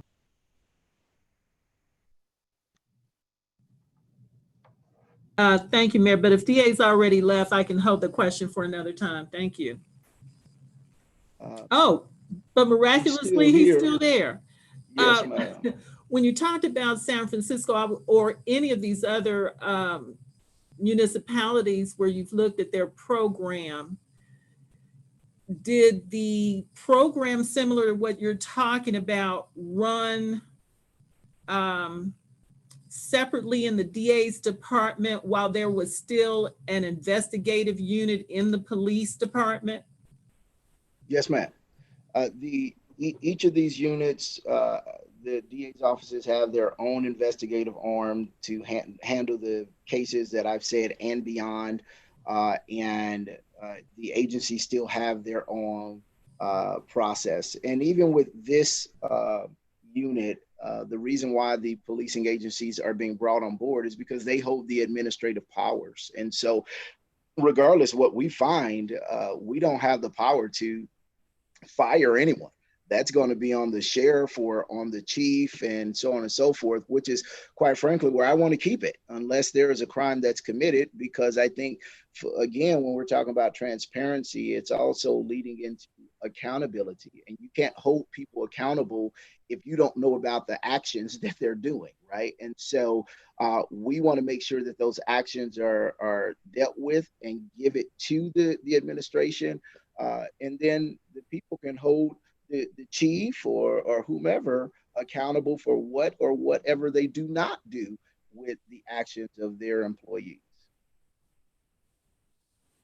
Okay, I guess what was in my mind is if there's still an investigative unit within the police departments, where there's circumstances where the outside entity and the internal agency came up with different outcomes looking at the same investigative material.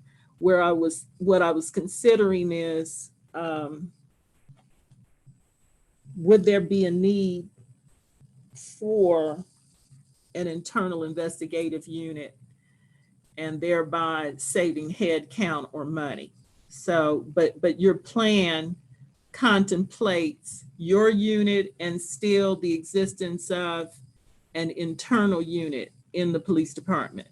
Yes, ma'am. And I think you have to have that way. And I think that, when you get to talking into your minutia, right, when you get into your contracts and getting into what, different folks, unions contracts entail, they have to have someone there. They have to have their own process in place. And so some of the contracts that I think that the city has already kind of been involved in won't allow for my office to replace any of the units. And we're not trying to do that, because they have, again, that authority and that power. And so it'll be both doing our thing. They will be on board, seeing what we're doing. And ultimately, when we complete our investigation, they'll choose to do whatever they want to do with it. And if there's a crime, then we will prosecute.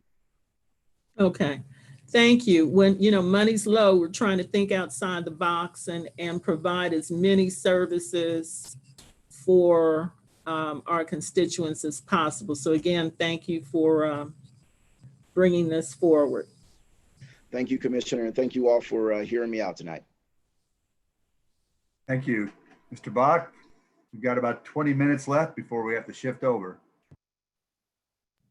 All right, thank you, Mayor. And as you noted to me, you wanted me to come back and do some follow-up on the fire company discussion.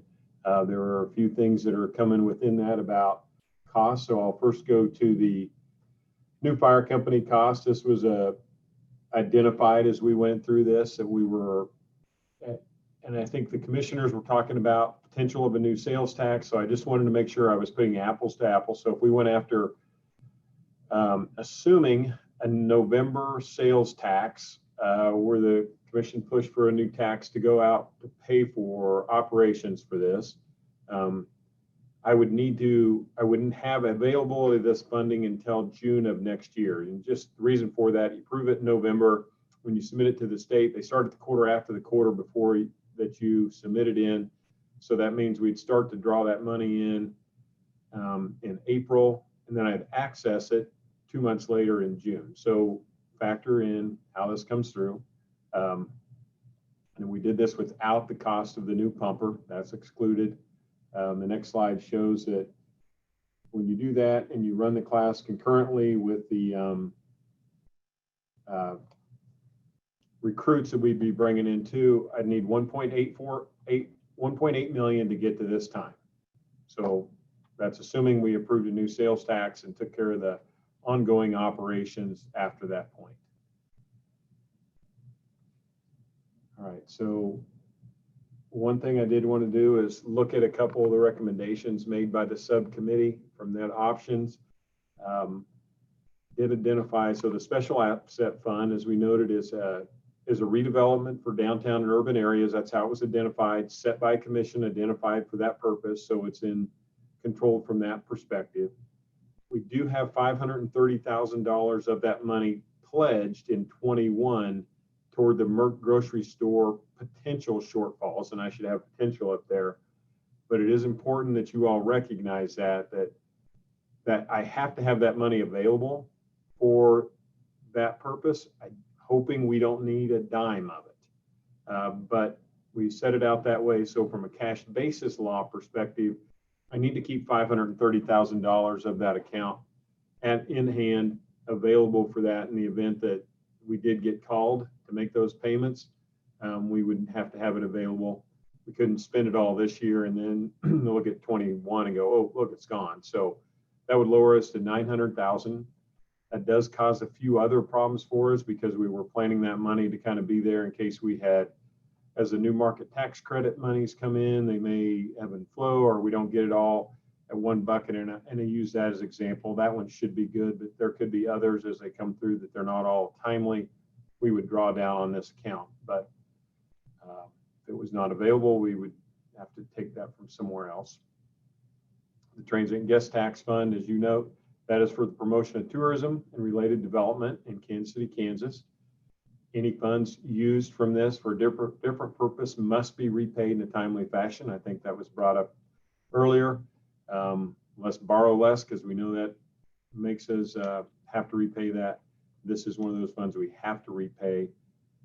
I will just offer you should not remove dollars from this fund if you're considering it as a comparison against a development type project. That's the only time you would get into an issue on it.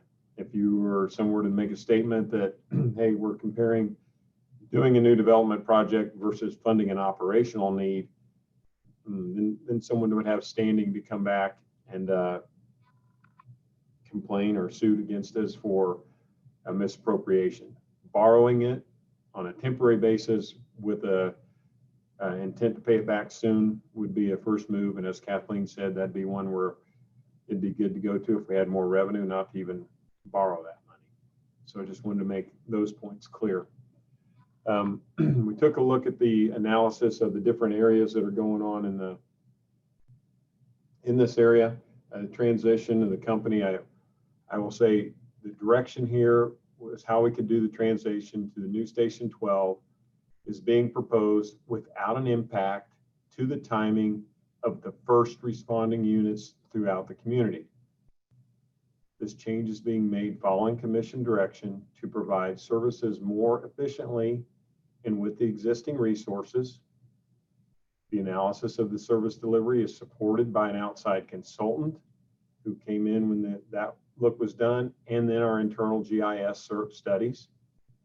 I also then took this and said, okay, where is all this excitement needed in the Fairfax area, and looked at that. And I found that our fire service in the Fairfax area will continue to be as good or better than any other industrial areas. And by that, I went and took a look at a couple of different areas. I looked here locally. We saw the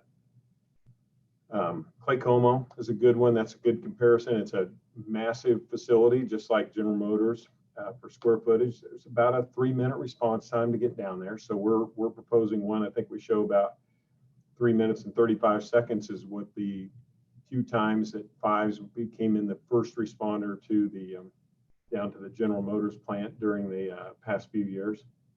So that there's definitely not a facility setting right beside that one. I looked at the new Edgerton intermodal facility. So when you look at places that are growing, Johnson County or Edgerton did not build a new fire station. The fire districts were there. They were about 3 miles away from there. The Google number on that is almost 7 minutes. I'm sure it's less than that, but it's certainly not right there in the intermodal facility. So with that, I stepped back and said, okay, well, what is the rest of the excitement coming to this? What are we looking at from an industrial perspective? I called to North Point. I asked them, they're building all over the United States in various facilities. One, I asked them about concern on this facility. Their question was, you're still within a 4-minute response time? I said, yes. They said, not at all, not a concern. That wouldn't be something that we would, as long as you have a decent response there. But then tried to target what are the major competitors we have outside of the Kansas City metro area, because there doesn't seem to be anybody worried about having a fire station right in the middle of the industrial districts here. So we looked at Fort Worth, Hutchins, and Wilmer, Texas. Looked at Bolingbrook, Illinois, and Joliet, Illinois, which were some of those that were just noted as being ones that come up when we're competing in this area. They ran from 5 to 8 minutes in the response time. So I believe that last statement is strong. Our fire service for Fairfax area will continue to be as good or better than other industrial areas. It is within the 4-minute response time. That's what we're proposing. So we're not looking to make a degradation of service by coming to this. And with that, pull back out the maps that we originally proposed when we came back to the commission in into February or into March, I guess it was, and started talking about this. This is our current 4 and 8 minute response time across the community. And you see that big section of green space out by 435 that was our intent to come in and fill. Next slide. This shows the new station coming in play, and it fills in this area. We provide, and we are ready to provide today because the facility we've invested in is ready for us to move into. 1,500 new residents will be covered by this. And you see we continue to cover all the way up into the northeast end as we do today. So by making this change, we get our 4-minute response time to more than 1,500 additional residents without losing anyone. And then as we isolate it and take a look at 15's area today, on the next slide, the slide on the left shows how we cover that area today. And then on the slide on the right, after we remove 15, it shows how we cover that area with that 4-minute response time. And again, reminding you all that 15's responds to 0.78 emergency responses per day, which is their first, when they're the first, or within their service district area. So it's a very low used, we're not taking away the services in the recommendation. So that was a charge we were given to come forward with. The service is still being provided down into this area. It's consistent with what would be, we're providing better service across the entire community. I'm anxious. I want to open up the new station today. It is ready to go. So I know the chief, every time I call him or talk to him, he's telling me how he's just come back from there. And well, I guess maybe he's probably quitting going out there because he's probably getting tired, doesn't want to start dusting it before anybody comes in. But that service is ready to go. We're ready to open it up and provide better coverage to our citizens. The proposal we put out here is not taking away that first responder service. And just to take that additional notch, I looked at it to see there's nothing we're doing here that's inconsistent with other areas and how they provide industrial. So that was a look back at that. I know the commission has a desire to look at this and spend more tax dollars down here, but I believe we put forward a proposal that's consistent with what the direction was, and I'll leave it at that. Mayor? Mayor? Mayor? Just a second, trying to get my thing back up. Yes, Commissioner Kane. All right. First of all, I want to remind the commission that it's our budget, not staff's. And if you drove by the fire station last week, it had weeds in the front yard already. So I complained they put sod out there. Just down the street at Hutton and Leavenworth Road, there's a $7.5 million project that they want to redo the intersection. Why can't we take some of that money, put it towards holding over till next year when we can apply for a SAFER grant? Plus, there's other grants out there to pay for equipment. And then we were working on a solid waste thing, which is $80 million. And we're in the planning process of that. So we're setting monies aside for that. Why wouldn't we divert that money from either one of those things I just talked about and fund that station for a year? Because you know you're going to go after the SAFER grant. You know this is the right thing to do. Although, Doug, I challenge your numbers. I believe the Fairfax industry challenges your numbers that they're not as quick as you say they are. I think if staff would have, and I've never seen something where the commission says all 10 of us listed a concern about what was going on. All 10 of us said, boy, I don't know if I want, wow. And then instead of staff working with the commission, and we formed a committee, which I think is great. But there is no reason why we can't not do that intersection, maybe not as nice, and get by with it for a year. But $80 million in another project that we haven't started, there's your money. And as an example, as I talked about the park earlier, that was on the list of things to do and it's not done. Staff's really not ever wanted to be involved with the Station 12. No station in the history of the United States has ever taken 3 years and 10 months to build. My concern, 35 years down in Fairfax, all the injuries that I saw, all the things that happened down there recently, and then we say that it's safe, and yet there's more petroleum going up there to the airport from that area than anywhere else. It's the most volatile area in all of Wyandotte County, and we want to expose it. So what I'm saying, let's go back to what I said before, $7.5 million for the Donahue, or for the Leavenworth Road and Hutton. We don't have to do that right away. The $80 million for solid waste, there's your money. And I think we need to take a look at that along with the other things that we're talking about. And perhaps maybe we ought to call the governor's office and say, is there any way we can use some of this virus money to help out? Those are my thoughts right now.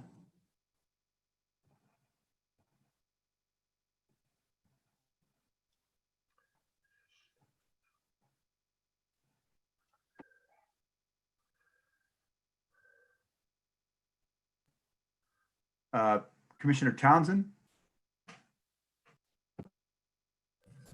Thank you, Mayor. I want to thank Commissioner Kane for his efforts to try to look for ways to preserve this. I guess the only thing I'll say, we're trying to look at the long-term view. So I want to talk to him, trying to get my thoughts together, and I'm sure after this is over, I'll be in touch with him to see what it is he really just suggested. Because I'm looking at the long term here, and not just a patchwork to see what could work. Again, I said it some months ago, the administrator was working under what we told him to do when things looked a lot better for us too. The other thing that I just want to make sure that those citizens who are currently served by 5 won't be strained in any way if 5 would have to take over Fairfax. So that's just another thing to look at again. But I did propose another option that didn't involve raising taxes. I've said it before, I don't have the stomach to ask our citizens to suffer a tax hike to try to do this. This was really about efficiency. And the people out west do deserve services as well. So that's all I want to say right now. So thank you, Mayor. Commissioner Burrows. Thank you, Mayor. I know we've had much discussion in reference to this funding, but I did want to bring to the attention what Commissioner Kane had brought forward in reference to the biosolids project, as well as the CARES money that we are looking at for reimbursement. And I know one of the aspects that came out of our task force in reference to trying to identify a funding source for the fire station was the additional dollars, the CARES dollars under COVID being utilized to not supplant budget shortfall, but to be utilized for something that wasn't in last year's budget. And it may be that while we're talking about public safety, we did hear from our police chief in reference to their needs also.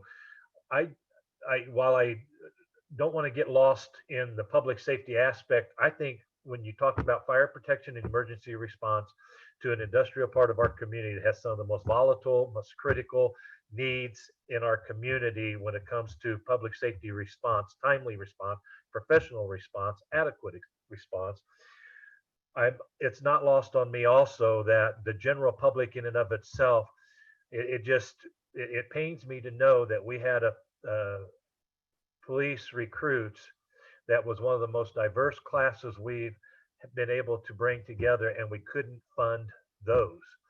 So I guess, Mayor, I would like to see us look at those projects that Mr. Kane presented tonight and look what we can pull out of those funds to fund both of those projects or both of those opportunities. I truly believe that these are very challenging times with COVID. We heard from the chief, the rise in crime in our community. We need to address it, not later. We need to address it now. And it would be the same thing with an emergency response. We don't need to address it later. We need to address them now. So that's my comments, Mayor. I believe there are some funds available. It's about priorities. And I do appreciate Mr. Kane bringing up that it's the commission's priorities. And it's important that we be mindful that when our constituents ask us to take action and we choose to take action and then we're told we can't, that just doesn't ring well with those of us that are elected by our constituency. So Mayor, thank you. Commission, thank you for the opportunity to express my views this evening. Commissioner Bynum. Thank you, Mayor. And also thanks to Mr. Bach for doing the research to put the information together for us here on this topic tonight. I'm grateful that we can have the discussion because that was the plan as we brought forward our comments about this last time, was a hoped for commission conversation about the will of this elected body and what we choose to do. So I do have a question. When you go back a couple of slides to the cost for the new Piper staffing, I think it was 1.8 million total. And I think that half of that would be 900,000, which is about where we were last time we presented this, that we would need 900,000 to get through the end of the year. And we had identified those two specific funds that you spoke of as potential ways to get us through to the end of the year. In addition, you've had Commissioner Kane make a couple of additional suggestions on where we might locate funding to keep Fairfax open and open Piper. So a couple of quick comments and then I'll yield, but if we've known for some time that we didn't need the Fairfax station and that it was in fact ill situated, it does make me now begin to wonder why we didn't take the steps 2 years ago, 3 years ago, 5 years ago, 10 years ago to close it if it's actually not efficient to have it. And if it's actually not even needed to have it. So I do have that as just a rhetorical question almost. And then just a reminder to the commission and the public that the assumption that a sales tax would be placed on the ballot and passed doesn't change the numbers that Mr. Bach put forward. I don't think those numbers change whether a sales tax is put forward or not. And a sales tax is certainly something that I would hope we'd have a quite a bit more conversation about before we move forward with something like that, because it was brought forward as a suggestion for future and continued commission conversation as to whether we had a comfort level bringing something forward like that to a ballot in November. So with that, I'll yield.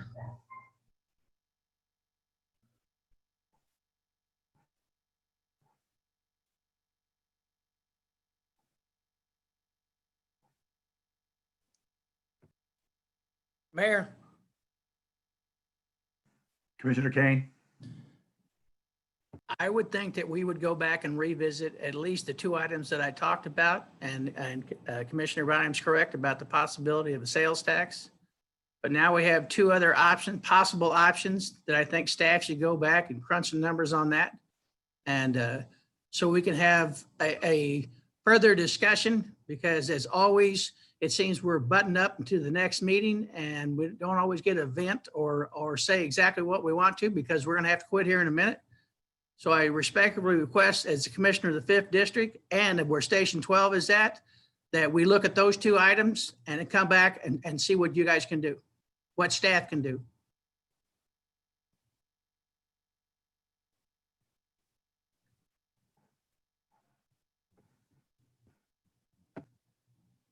So I have an opinion that the process that we go through on these last month budget changes is really constraining. I just don't think it works well. I will say this before we close this meeting and begin our full commission, that I think it's a valid question if Commissioner Burrows, was asking, mentioning that the need in Fairfax is so great. I would say the data doesn't suggest that. We have 0.78 emergency responses per day, which raises the question, as Commissioner Bynum stated, why was it not closed earlier? I think I don't know the answer to that. I'm not sure. I think it's fairly political, as we know that this whole discussion has been very political on all sides. And that's really what the debate we're having, I think.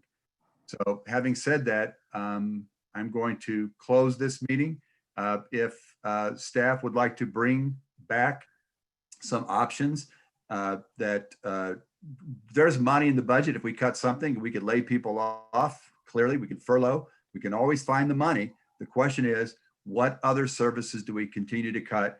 And if we find the money, is this the right place to put it? I would suggest even before COVID, even before the COVID budget, this would have been a good move. So having said that, I will close this meeting and we will reconvene in 10 minutes. Thank you.